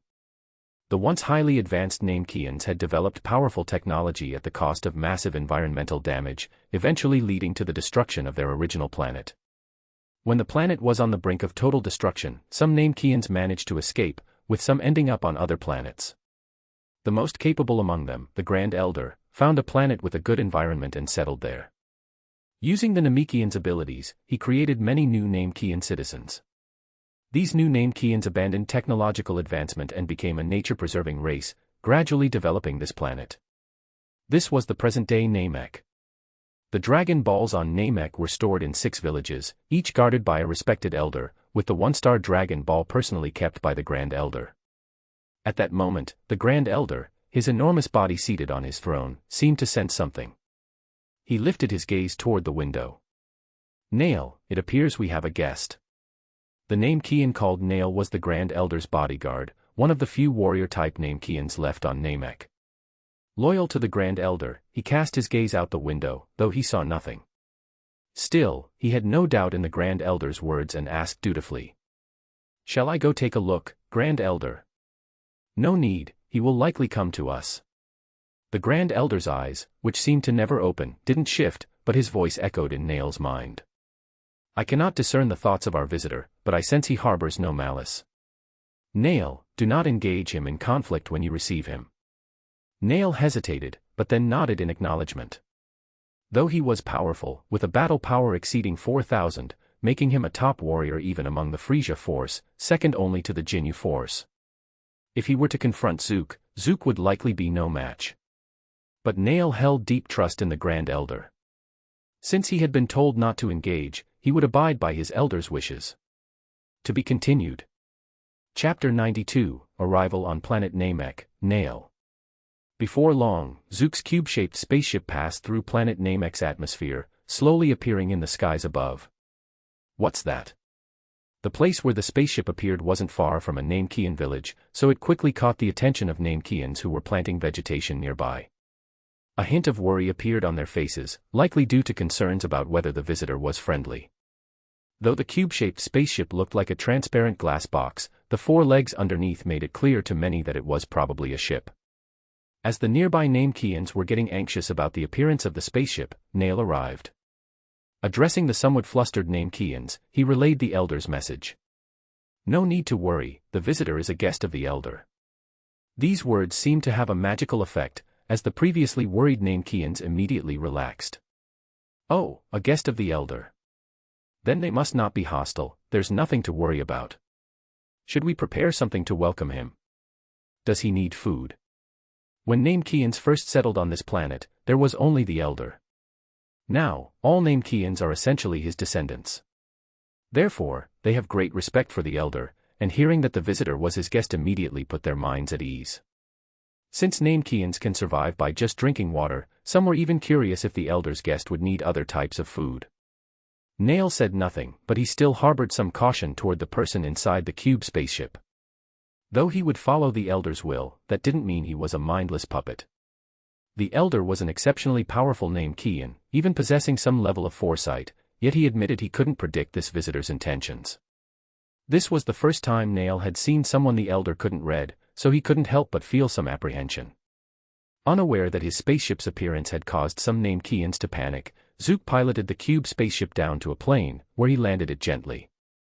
Due to the spaceship's transparent material, Zuke could already see someone standing on the ground nearby as he landed. Although young Namekians generally looked quite similar, Zuke quickly realized who it was. Nail. He thought of the Namekian's name. After the spaceship landed, he took out a scouter from his spherical pod inside. Of course, it wasn't for measuring Nail's power level. He already knew Nail's power level exceeded 4,000, beyond the capacity of his current scouter. A new version of the scouter would be needed to measure power levels above 20,000. He put on the scouter mainly to test his own increased power levels afterward. Welcome to Planet Namek. Nail, while inwardly cautious, maintained a neutral expression as he looked at Zuke stepping out of the spaceship. The Elder is waiting for you. Please, follow me. With that, Nail flew toward the Elder's location. Seeing this, Zuke took flight as well. While he couldn't fly when he first entered the Dragonball world, he could now fly with ease. Upon acquiring instant transmission, he gained complete control over Ki, making flying a simple skill to pick up.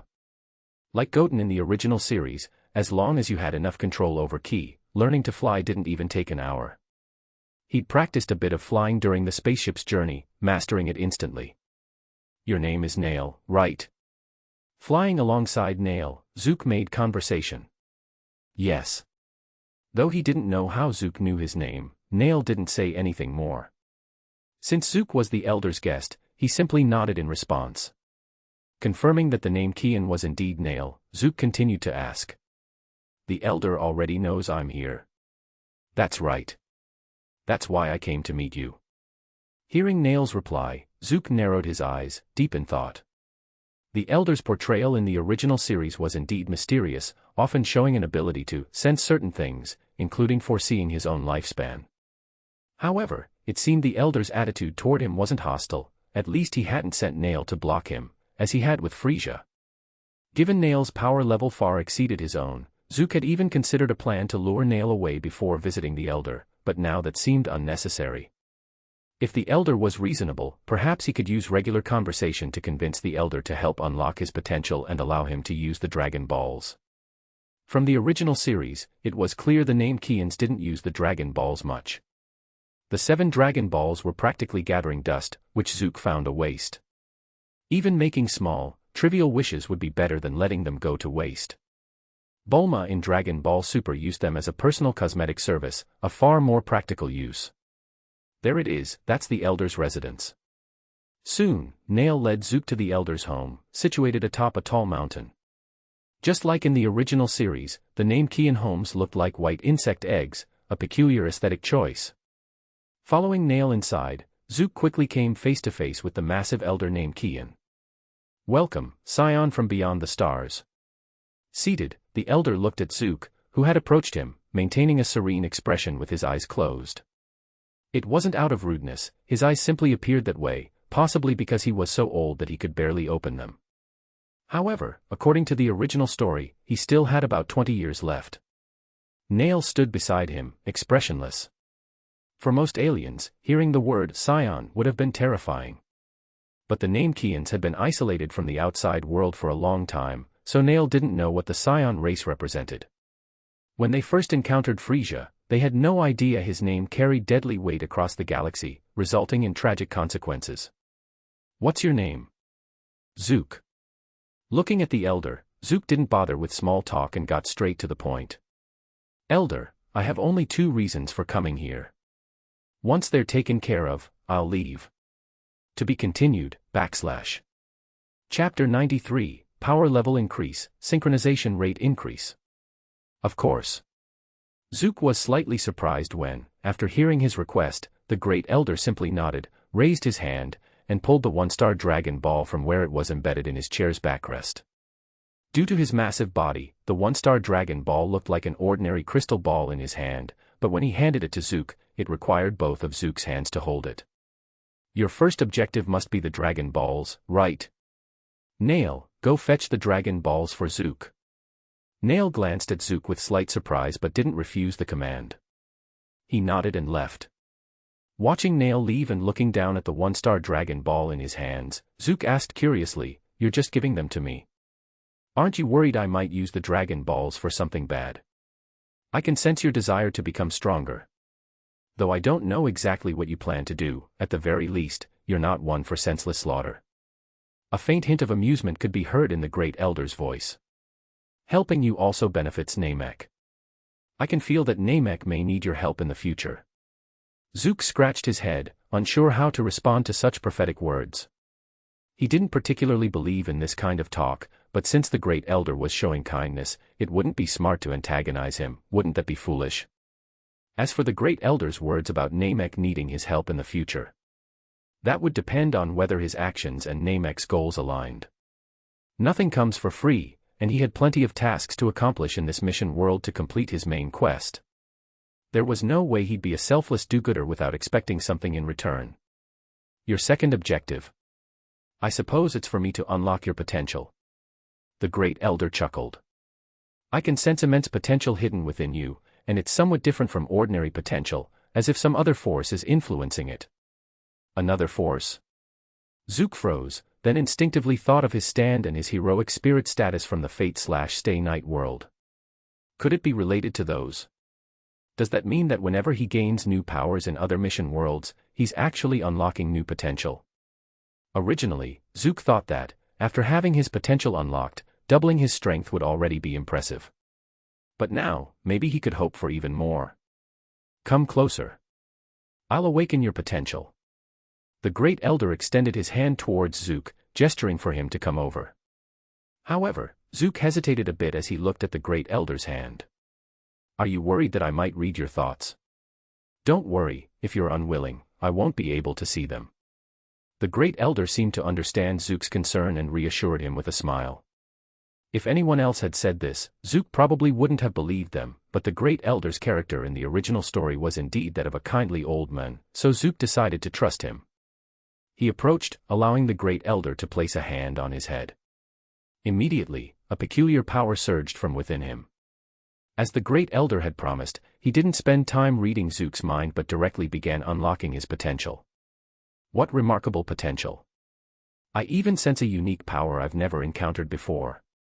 Your potential is far more extraordinary than I imagined. As he activated Zuke's potential, the Great Elder expressed his amazement. Saiyans had a rather brutal training approach, which made it difficult for them to fully realize their potential. In the next moment, a surge of powerful energy erupted within Zuke's body, a feeling of indescribable strength filling him. So this is the power after unlocking. Zuke felt the change in his body and understood that his potential had been activated. Of course, it wasn't fully unlocked, like Gohan, who later had his potential unlocked by the Elder Kai in the Supreme Kai's world. He could still go beyond his limits. But for now, that was a matter for the future. All he knew was that his power level had dramatically increased. With the potential from other mission worlds stacked on, his boost might even be greater than when Gohan's potential was unlocked by the Great Elder. My current power level is... Zuke put on his scouter to measure his power level. The next moment, he watched as the numbers on the scouter's lens skyrocketed from his original 4,000, climbing higher and higher. 5,000, 6,000, 8,000, 10,000, 15,000, 20,000. Boom. When the number exceeded 20,000, the scouter exploded with a loud bang, scattering into pieces. It actually exceeded the detection limit. Zuke looked at the shattered remains of the scouter, feeling a bit regretful over the loss, but inwardly he was thrilled. He could sense that his power level was definitely more than just 20,000, the extent of his increase had far surpassed his expectations. With my power level up, that should also mean. With that thought, Zuke opened his system interface and looked at his synchronization rate in the Dragon Ball world. Current world, Dragon Ball. Main quest, defeat Frieza in 100% full power state. Player's sync rate with strength, 5%, please continue advancing the main quest to unlock full strength sync. 5%. An improvement, which meant the system acknowledged that his power increase was advancing the main quest. With both power level and synchronization rate increasing, the strength he could sync back to his real world would be even greater. Now, his synchronized power level would be at least over 1,000. At this point, he could probably ignore rocket launchers, maybe even nuclear warheads. In the original story, King Piccolo could casually deal nuclear-level damage. With at least 1,000 power level, was there anything on Earth that could harm him? However, for a more precise power level, portable scouters could only do so much. To get a more exact reading, he would have to use a larger detector at a Frieza Force base, but returning to the Frieza Force was out of the question for Zuke now. Wishing for the ability to measure power levels from Shenron. That would be a bit of a waste, wouldn't it? It seems you're quite pleased. The Great Elder noticed Zuke's delighted mood and smiled. Just in time, Nail has returned with the Dragon Balls. Zuke turned toward the door and saw Nail carrying a large bag. Nail placed the bag on the ground and opened it, allowing 6 enormous Dragon Balls to roll out. Nail, take Zuke to make his wish. The wishes must be spoken in Namekian, instructed the Great Elder. To be continued. Chapter 94, Immortality. Takaraputo, Porunga, Pupirito Paro. In the clearing outside the Great Elder's house, Nail looked at the 7 Dragon Balls on the ground and slowly recited the incantation to summon the Namekian dragon. Zuke couldn't understand Namekian, but he was familiar with this chant. It wasn't something he remembered from the anime in his previous life, as he'd forgotten most details like this long ago. He had actually just learned it from Zuno as a precaution. He wanted to ensure that if he acquired the Namekian Dragon Balls by some means, he wouldn't be unable to summon the dragon just because he didn't know Namekian. He even had Zuno recite, "My first wish is to learn Namekian," in Namekian and recorded the pronunciation. This way, even if he had no help, he could use his first wish to learn Namekian, ensuring he could make the remaining 2 wishes on his own. But since Nail was assisting him now, this wish was unnecessary. In the next moment, the sky darkened as if something had obscured the sun. Then, the 7 Dragon Balls burst forth with a golden glow. The light shot straight up into the sky, piercing through the darkness and slowly transforming into a massive green dragon with a fierce appearance and 2 arms. Honestly, compared to Earth's Shenron, Namek's dragon, Porunga, was rather ugly, though its wish-granting abilities were undoubtedly real. One who has gathered the 7 Dragon Balls, speak your wish. The dragon's voice echoed through the air, deep and beast-like. Any wish is possible. I will grant you 3 wishes. Although only Namekian could be used when making wishes, the dragon used the universal language to speak. Namekian Shenron, fascinating, isn't it? This is the Namekian dragon, Porunga, which means God of Dreams in Namekian, Nail explained, glancing at Zuke. If you have a wish, tell me, and I'll make it for you. Wishes must be spoken in Namekian. Of course. After taking a moment to appreciate the rather unflattering Namekian dragon, Zuke shared his first wish with Nail. Grant me immortality. Nail was momentarily taken aback. He hadn't expected Zuke's first wish to be so straightforward and unrestrained. He wasn't quite sure about the past of Namekians before their homeworld was destroyed, but current Namekians were peaceful and altruistic by nature. This was the first time Nail had encountered someone who pursued personal needs so directly. How did the Great Elder end up treating such a person as a guest? Despite his internal confusion and urge to comment, Nail dutifully conveyed Zuke's wish to the dragon in Namekian as per the Great Elder's request. Grant this man immortality. I understand. Although wishes had to be made in Namekian, further discussion could take place in the universal language. Just as Porunga was about to say, I understand, Zuke interrupted. Wait. Before you proceed, let me ask, will this immortality withstand the destructive power of a god of destruction? At Zuke's words, both Nail and Porunga fell silent. Nail was unfamiliar with what a god of destruction was, but Porunga's expression turned somewhat complicated. A god of destruction. Unfortunately, while I can grant you immortality with regenerative powers so that even a fragment of your being can revive you, a god of destruction can erase you entirely, meaning you would indeed perish. As a dragon, Porunga was aware of the existence of gods of destruction, and though Zuke felt a bit disappointed by the response, it was still within his expectations. After all, the Namekian Dragon Balls were merely fragments of the Super Dragon Balls and could not grant an indestructible immortality like the Super Shenron's. Zamasu's immortality, granted by Super Shenron, had even received official recognition from the god of destruction Beerus, who stated that he couldn't destroy Zamasu's immortal body. But Super Shenron could restore entire universes destroyed by the Omni King, so its powers clearly exceeded those of a god of destruction, making an indestructible form of immortality feasible. Even though it wouldn't protect him from a god of destruction's destruction, this level of immortality was already close to Majin Buu's, so Zuke was satisfied. If there are no further questions, I will grant your first wish. Porunga gazed at Zuke, and in the next instant, Zuke felt a special power flooding his body, quickly permeating his entire being. Your first wish is granted. Speak your next 2 wishes. Zuke didn't respond immediately. He swiftly summoned his blackbird and had it slash his left index finger. Slash. A sharp sound echoed as the blackbird's fist, imbued with Kiryu's stand ability, transformed into a blade and sliced off Zuke's finger. The next moment, he watched as his finger rapidly regenerated, leaving no sign of injury. That's ruthless. Even the typically composed Nail couldn't help but be taken aback at Zuke's self-inflicted finger amputation to test his immortality. Though he hadn't seen how Zuke cut off his finger, to sever it without hesitation in testing his immortality was intense. Still, if Porunga hadn't explicitly stated that immortality meant regenerating, even from a scrap of flesh, Zuke might have hesitated to take such a risk. After all, without a clear explanation, who could say if this immortality included automatic healing? Excellent. Satisfied, Zuke nodded. Aside from not being immune to a god of destruction's power, this immortality seemed comparable to Zamasu's. It would suffice, he wasn't planning to challenge a god of destruction now anyway. His goal was simply to defeat Frisia. My second wish is to remove the time limit on my time stop ability. Zuke shared his second wish with Nail. Since the Blackbird had absorbed Dio's stand, the world, its time-stopping ability also came with the world's limitations. Currently, he could only stop time for 5 seconds, even less than the 9 seconds Dio achieved after absorbing Joseph's blood.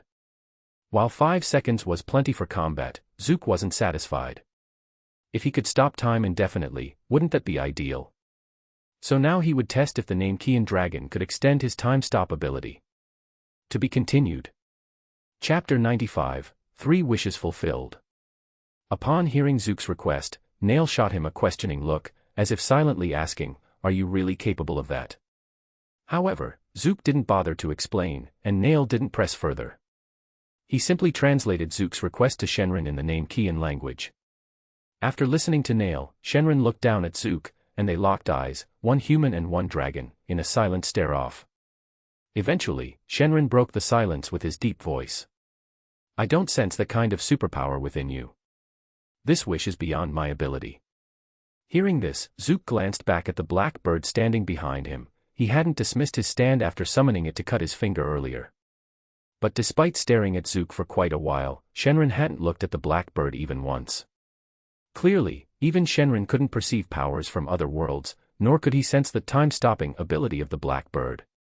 It seems using the Dragon Balls to enhance my stand's abilities won't work. It probably can only evolve through methods from the JoJo world. Zuke wasn't disappointed, as he'd only made the wish on a whim. Since it wasn't feasible, he decided to move on. Then, without impairing my spaceship's flight capabilities, add a hyperbolic time chamber effect inside. The hyperbolic time chamber, a training facility unique to the Dragon Ball world, has 10 times Earth's gravity and thin air.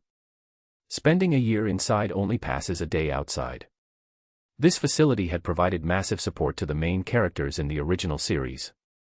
Before the Cell games, Goku and Gohan trained inside to reach their astonishing power levels. In Dragon Ball Super, Frieza found another hyperbolic time chamber and trained for 10 years inside, emerging much stronger. If Zuke wanted to quickly surpass Frieza, training was essential, shortcuts alone wouldn't be enough. Otherwise, his power would remain hollow, resulting in ineffective attacks, as if even Bardock would facepalm at his sloppy technique. But with only 8 hours per visit to the Dragonball world and the uncertainty of finding a suitable training space, Zuke thought it best to create one himself. Initially, Zuke had planned to modify his spherical spaceship into a large spherical ship with a gravity chamber, like the one Goku used to travel to Namek in the original story. But since he had acquired a cube-shaped spaceship from Zuno, he decided to modify that instead. Nail conveyed Zuke's new wish to Shenron, and this time, Shenron had no issue. He gave an OK sign with one thick finger. No problem. Your second wish is granted. I've added a time flow adjustment setting to your spaceship. You can now control its internal time flow relative to the outside world. This was like an added bonus from Shenron. Similar little conveniences had happened before in the original series.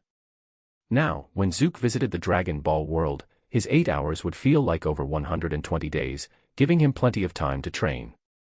The only downside might be the boredom. Zuke was a modern human, not a true Saiyan battle maniac who would never tire of training. Still, he could consider it mental discipline.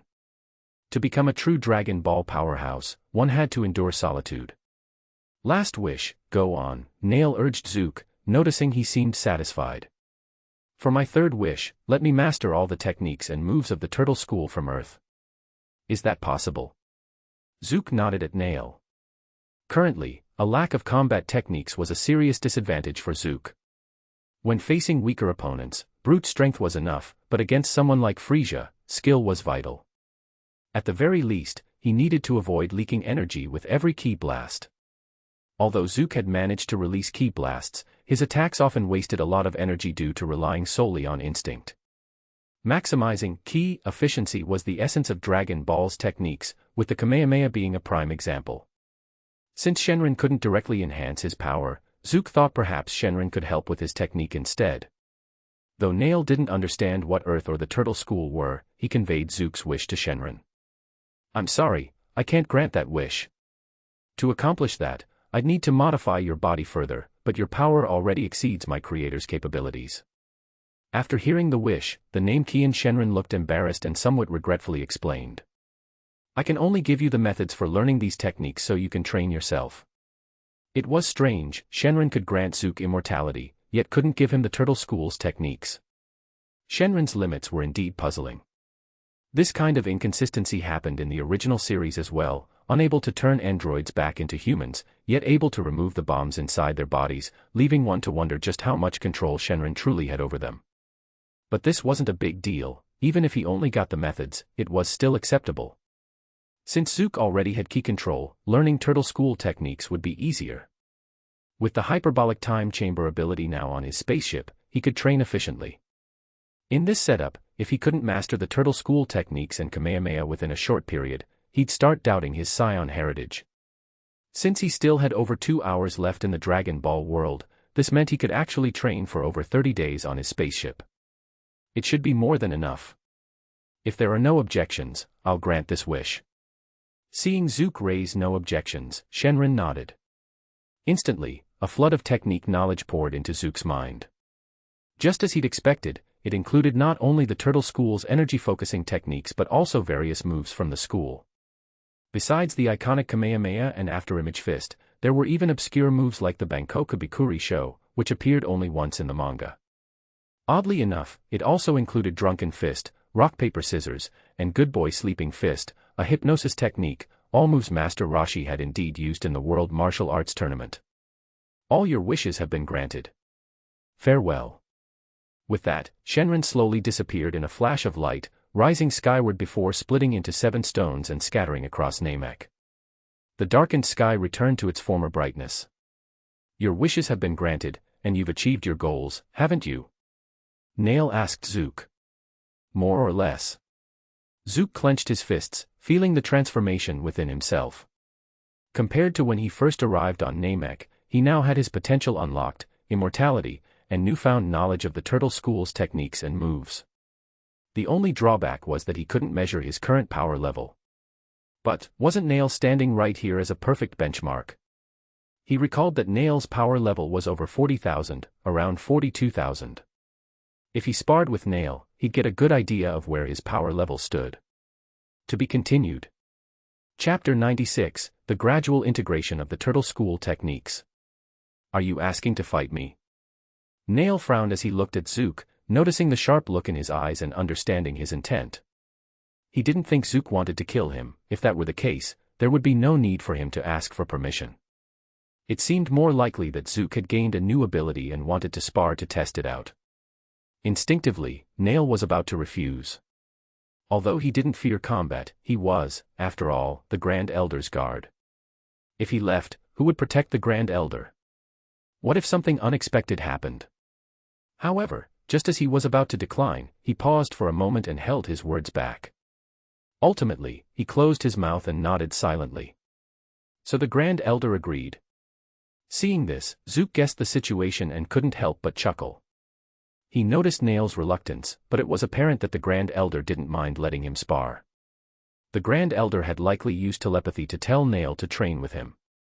Even though Nail didn't seem to like Zuke much, he couldn't disobey the Grand Elder's orders, as the Grand Elder's wishes were his command.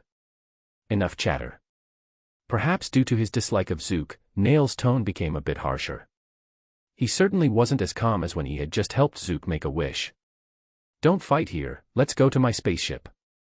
Seeing that Nail was about to engage, Zuke shook his head and pointed at a cube-shaped spaceship in the distance. The interior of the spaceship had been transformed by Shenron into a hyperbolic time chamber, and Zuke wanted to test its effects.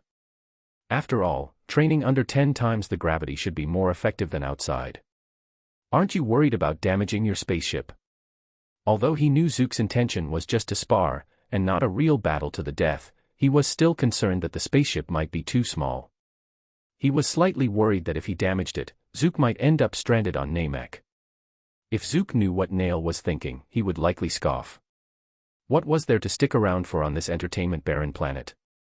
Stay and wait a year to make another wish with the Dragon Balls. If you manage to break that ship, it would mean your strength is quite remarkable. Hearing Nail's concern, Zuke could only say he was overthinking it. It was a ship of the gods, usually operated by angels, with a durability comparable to the toughest plasteel in the universe, strong enough to withstand blows from Super Saiyan Blue Goku and Vegeta. So this is the hyperbolic time chamber. Upon entering the cube spaceship, Nail felt a weight press down on him, realizing why Zuke wanted to fight here. Training in such a harsh environment often yielded greater results, a basic principle for martial artists. Not only did time flow differently here, but the chamber also had 10 times the gravity and low oxygen levels, which would significantly enhance their training. Moreover, according to Dragon Ball Super manga, the hyperbolic time chamber was an isolated space separate from the universe. Let's begin. After stretching and adjusting to the gravity, Zuke eagerly looked at Nail. In response, Nail nodded and made the first move. In a flash, Nail appeared in front of Zuke, his right fist striking toward Zuke's face. Though simple in appearance, his fist was charged with considerable energy, packing a dangerous punch. Zuke raised his hand, intercepting the punch with his palm. Feeling the force, he evaluated it in his mind. The strength was significant but seemed roughly on par with his own basic punches. Missing the first strike, Nail followed up with a swift high kick aimed at Zuke's chin. Zuke dodged, then summoned a dark bird from behind, which unleashed a flurry of punches toward Nail. What is? Though unable to see the bird, Nail sensed a threat from all directions, and his expression changed slightly. Tracking the invisible attacks, he dodged with several swift maneuvers, deflecting one of the bird's punches with his hand and successfully evading the assault. Landing, Nail realized Zuke had some invisible techniques up his sleeve, and his face grew serious. Zuke could sense that Nail's energy had thickened, indicating he was preparing to get serious. In the next moment, Nail launched a fierce assault, using both fists and feet in a relentless barrage.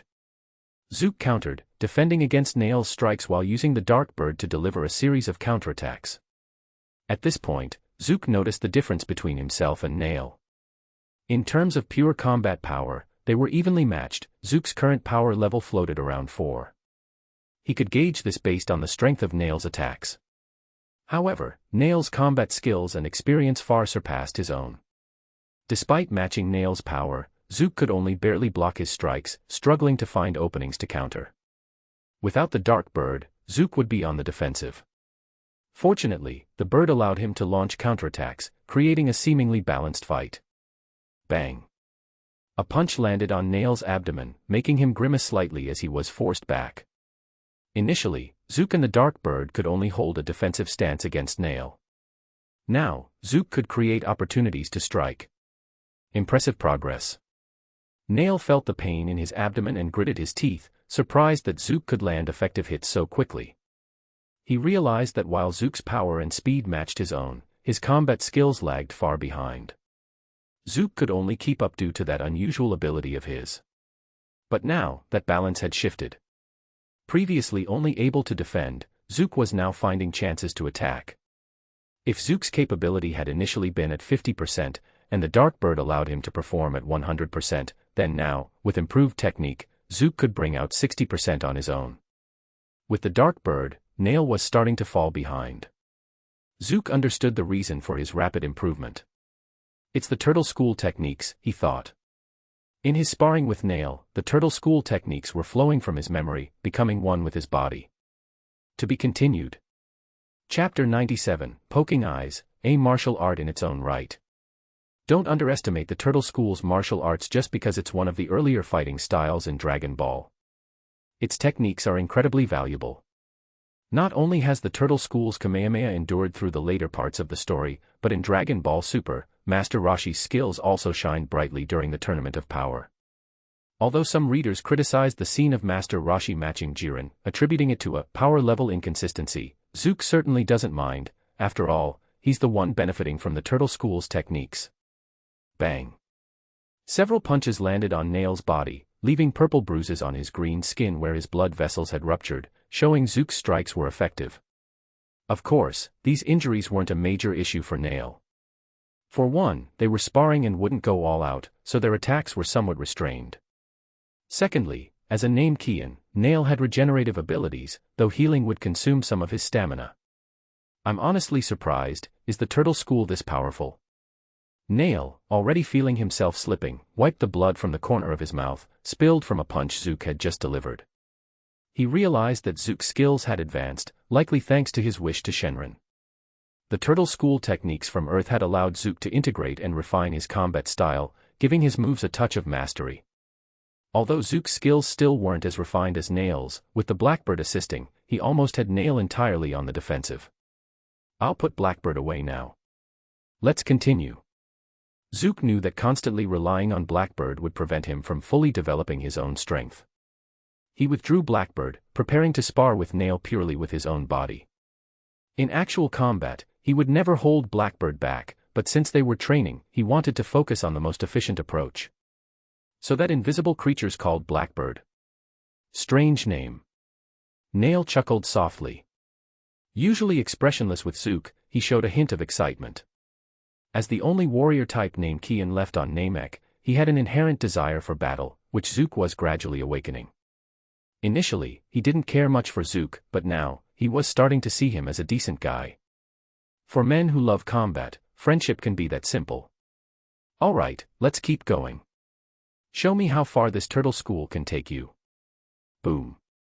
A powerful kick hit Zuke square in the chest, causing his blood to surge. However, he didn't block it intentionally. What?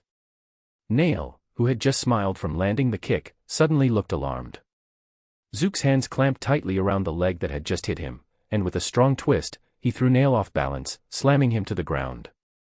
Without hesitation, Zuke charged forward, landing a powerful knee into Nail's back. Nail coughed up blood, gritted his teeth, and jabbed his elbow backward, forcing Zuke off him. He then rolled over, swinging his leg in a sweeping kick toward Zuke. For ordinary fighters, it would be hard to keep up with their movements, but for warriors who could sense ki, tracking was no issue. Zuke spread his left hand, gathering his ki to block Nail's sweeping kick while raising his right hand. Rock, paper, scissors. With his index and middle fingers extended in a V shape, he aimed straight for Nail's eyes. Scissors. Arg. The fierce battle came to an abrupt halt as Nail cried out like a cartoon character in pain, his hands instinctively covering his eyes. You. Sorry. It was reflex. Zuke realized his cheap move, awkwardly scratching his head and quickly stepping back from Nail. He hadn't intended to use such a low blow, it had come out purely as a reflex from his Turtle School training. This rock-paper-scissors technique, where scissors could even target the opponent's eyes, was part of the Turtle School's moveset, originally passed down from Master Roshi to Gohan and then from Gohan to Goku. Of course, that Gohan was Goku's grandfather. Though somewhat of a joke move, in critical moments, it could be surprisingly effective. Seeing Nail rubbing his eyes intensely, Zuke scratched his head and smiled. Want to keep going? No, that's enough. Your techniques are too bizarre, there's no telling what you'll pull out next. Nail rubbed his eyes a while longer until the pain subsided, then looked at Zuke with a mix of resignation and exasperation. Besides, your skills have already improved significantly. Continuing this sparring won't do much. Though they had only sparred briefly, the Turtle School's techniques had blended into Zuke's fighting style, greatly enhancing his skills. Even without Blackbird, he was now nearly evenly matched with Nail. With Blackbird added in, Nail would likely be defeated soon. Knowing this, Nail felt there was no point in continuing. His ability to help Zuke had reached its limit. Is that so? All right. Zuke nodded. His current strength was indeed on par with Nail's, even slightly above. This put his power level above 40,000, an exact number wasn't necessary, but that estimate sufficed. With this in mind, Zuke opened the system interface. Current world, Dragon Ball. Main quest, defeat Frieza at 100% power. Player Zuke's power synchronization, 8%. Please continue advancing the main quest to unlock further power synchronization. Since making his wish on Namek, Zuke's synchronization rate had increased to 8%. It didn't seem like much, but considering what Zuke had already gained, this 8% was astonishing. As it stood, Zuke's power level was over 3,200 in the real world, and he also possessed a weakened version of immortality and the Turtle School's martial arts skills. Just the thought made Zuke want to laugh out loud. To be continued. Chapter 98, Feels Like I Missed Something. After stepping out of the cubic spaceship, both Zuke and Nail felt an odd sense of disorientation, as if they had been away for ages. The interior of the spaceship had been transformed into a hyperbolic time chamber, allowing them to spar for half a day, even though only a few minutes had passed outside. The Grand Elder said he couldn't move easily, so he won't be seeing you off. Once outside the spaceship, Nail received a telepathic message from the Grand Elder. He turned to Zuke, his tone much friendlier. After all that sparring, he'd grown somewhat familiar with Zuke. Still, he couldn't quite understand why the Grand Elder placed so much importance on Zuke. Yes, Zuke's strength now surpassed his own, but only marginally. If they truly encountered an opponent that Nail couldn't handle, it was unlikely Zuke could do much better. However, when Nail had asked the Grand Elder about this, he'd simply smiled without answering, leaving Nail to keep his doubts to himself. If you need anything else, feel free to come back to Namek anytime. As the Grand Elder's guest, you're also a guest of the Namekians. Seeing that Zuke was about to return to his ship, Nail nodded at him. But don't rely too much on the Dragon Balls. After all, they're an external power.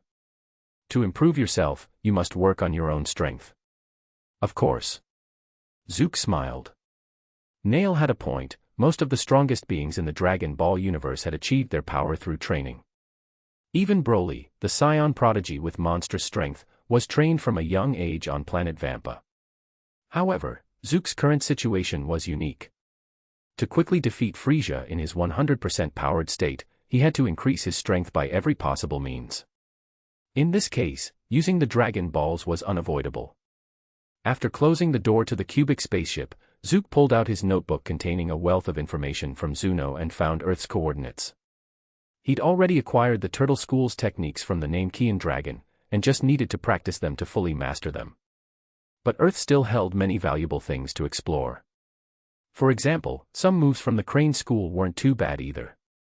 Although going to Earth meant he wouldn't be able to upload the techniques directly to his brain like the Dragon Balls did, the Crane School and Turtle School came from the same roots, so it shouldn't be too difficult to learn. Yet, after inputting Earth's coordinates into the spaceship system, he received an unexpected response. Traveling to the target planet will require 8,924 tacks. Nearly 9,000 tacks, meaning a trip to Earth would take close to 3 days. Is that fast? Actually, it is relatively quick. In the original story, Namekian spacecraft took about a month to travel from Earth to Namek. Even Dr. Brief's modified spherical spaceship, which was faster, still needed almost a week. The cubic spaceship would need only about 3 days, which was already faster than any spacecraft in the original series. But it still wasn't fast enough for Zuke's expectations. It seems I'd need an angel to pilot this spaceship to achieve maximum speed. But where could I find an angel to pilot my ship? Zuke shook his head, dismissing the impractical thought. Of course, if he chose to go to Earth, he could also skip those 3 days using the time leap feature in the mission world. That way, he could enter the Dragonball world tomorrow night and be on Earth directly. But there's something I want to try first. Zuke flipped a few pages in his notebook and soon found another set of coordinates. These coordinates were unique, they led to a place that couldn't normally be reached. This was the location of King Kai's planet in the other world. The other world was a special realm within the universe, accessible only to gods and souls approved by King Yema. But it was still technically within this universe, and after memorizing King Kai's ki, Goku could teleport there instantly. Similarly, this god-crafted cubic spaceship could reach it too. After inputting King Kai's coordinates, the cubic spaceship quickly responded. Traveling to the target planet will require 247 tacks. Nearly 250 tacks, which was about 2 hours. Zuke calculated that, despite his extensive sparring with Nail, it had all taken place within the spaceship. In reality, only around 2 minutes had passed. This meant he still had about 2.5 hours left in the Dragon Ball world. If he spent 2 hours traveling to King Kai's planet, he'd have half an hour to chat with King Kai. Of course, whether it would just be a chat depended on King Kai's attitude. But King Kai's planet should be the last stop for today. Zuke nodded and activated the cubic spaceship, heading toward King Kai's planet. Though the flight would take 2 hours, with the hyperbolic time chamber effect inside, Zuke could train for a full month. Of course, with no entertainment on board, he figured a month of intense training alone might be a bit tough. He'd probably end up deactivating the time dilation halfway through to reach King Kai's planet sooner. Moreover, he doubted his training efficiency would match Goku's journey to Namek.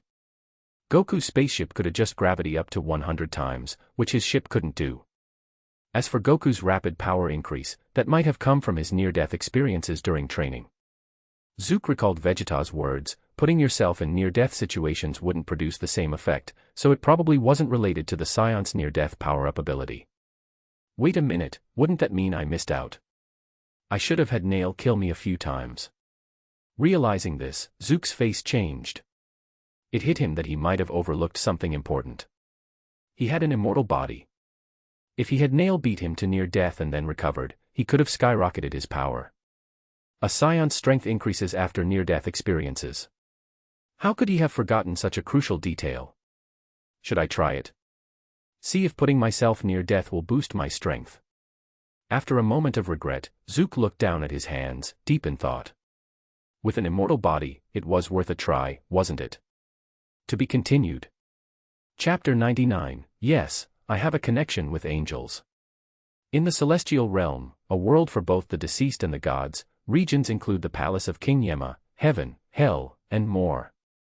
Not far from the palace of King Yema, across the distant Snake Way, lies King Kai's planet.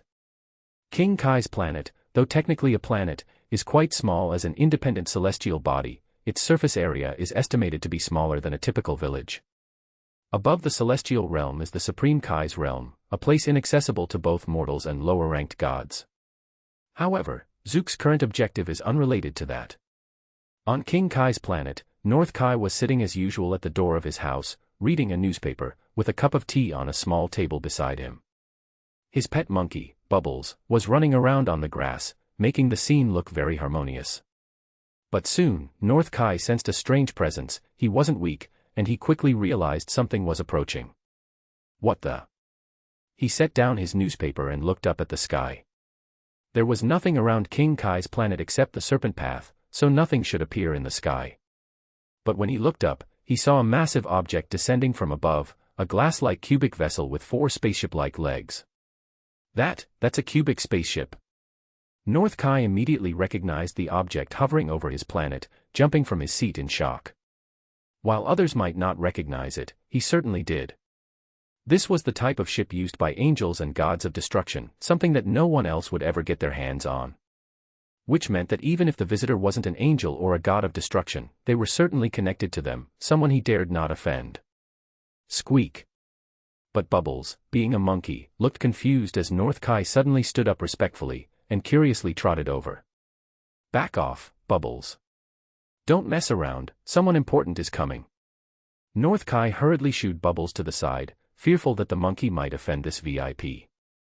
Bubbles, being a smart monkey, sensed something and quickly retreated into the house. With North Kai watching respectfully, the cubic spaceship slowly descended onto King Kai's planet, and its door opened. Then, Zuke walked out with a calm expression. The gravity of King Kai's planet is 10 times that of Earth and Namek, similar to the hyperbolic time chamber. So, stepping out of the spaceship didn't cause Zuke any discomfort. Though the spaceship had only been flying through the universe for 2 hours, Zuke had been training inside it for nearly a month. Now, even though he didn't look very different on the outside, his strength had increased significantly, and he had fully mastered the techniques of the Turtle School. He could now release the Kamehameha with maximum destructive power. Esteemed sir, may I ask why you've come to King Kai's planet?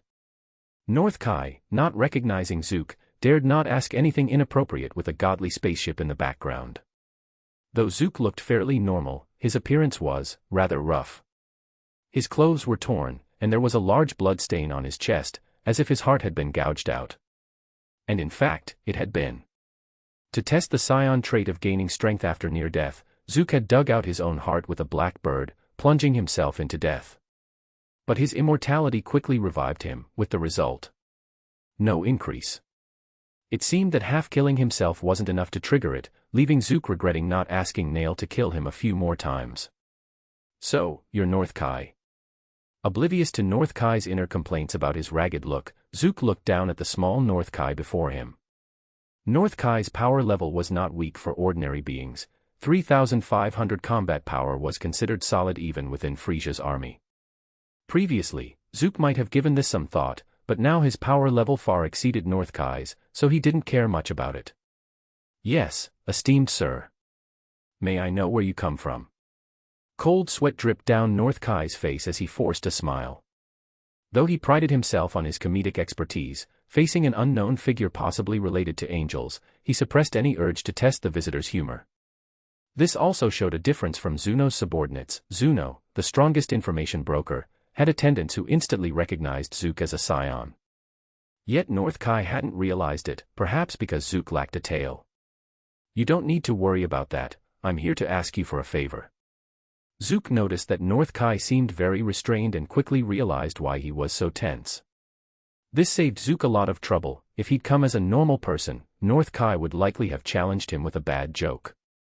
Japanese pun-based humor wasn't Zuke's strength, so avoiding that challenge was ideal. Since North Kai seemed to believe he was associated with higher gods, Zuke didn't mind using the names of angels or gods of destruction to accomplish his goals. After all, Beerus was still sleeping, and Whis wouldn't leave Beerus's side without reason, so they'd never know he'd used their names. You know the techniques Kaioken and Spirit Bomb, right? Could you teach them to me? If there was anything North Kai had to offer, it was certainly Kaioken and the Spirit Bomb. No need to explain Kaioken. Before becoming a Super Saiyan, Goku relied on it to contend with Frieza. And the Spirit Bomb had almost taken Frieza down, to the point where Frieza thought he was a goner. While gathering energy for the Spirit Bomb took quite a while, Zuke was eager to learn it, better to have more skills. Besides, North Kai was a skilled martial artist himself, learning Kaioken and Spirit Bomb from him would likely boost Zuke's abilities further. This, well, I suppose I could. North Kai hesitated but didn't refuse. If anyone else had asked for Kaioken and the Spirit Bomb, he would have declined. In the original story, he hadn't taught even Piccolo or Tien these moves, only Goku had learned them from him. But since North Kai believed Zuke to be connected to angels and gods of destruction, he didn't dare to refuse. By the way, don't tell Whis or Beerus about this, understand? Why yes, understood. Chapter 100, This is the True Kaioken. Zuke's single statement immediately dispelled all of King Kai's doubts about his identity. The main reason was the cube spaceship that regular people couldn't possibly get their hands on, which solidified Zuke's identity in King Kai's eyes, leaving him with no alternative explanations. Stealing the cube spaceship from Zuno certainly brought unexpected benefits for Zuke. As for whether King Kai would secretly ask Beerus or Whis, that was even more impossible. Although the god of destruction is one of the highest-ranking gods in the universe, their reputation isn't exactly good. Some gods of destruction take their jobs seriously, calculating the impact on surrounding areas before destroying certain planets. But some destroy purely on a whim. As long as they meet their destruction quota, they don't care about the consequences. Unfortunately, Beerus, the god of destruction in Universe 7, is one of the latter. Even though he's also a god, King Kai would rather not disturb Beerus. If he annoyed him and spoiled his mood, King Kai might end up dead. The only ones who can act without fear before the god of destruction are probably the Supreme Kais, because if a Supreme Kai dies, the god of destruction dies too. But even the Supreme Kais aren't completely safe, because if they push a god of destruction too far, they could end up sealed away. Ah, so this is Kaioken. With King Kai's thorough guidance, Zuke quickly understood the principles behind Kaioken and could use it at a basic level. Of course, he could only use it at a basic level. As soon as Kaioken slightly boosted his power, it immediately fell apart. Kaioken requires some time for adaptation. Ideally, you should stay on King Kai's planet from now on, and I'll teach you how to adjust the Kaioken boost properly. Now in teaching mode, King Kai had shed his usual humorous, cautious expression and turned serious. Kaioken puts a heavy burden on the body. As you get stronger, you'll be able to handle higher Kaioken multipliers, but there will always be a limit. What's the highest multiplier Kaioken can reach?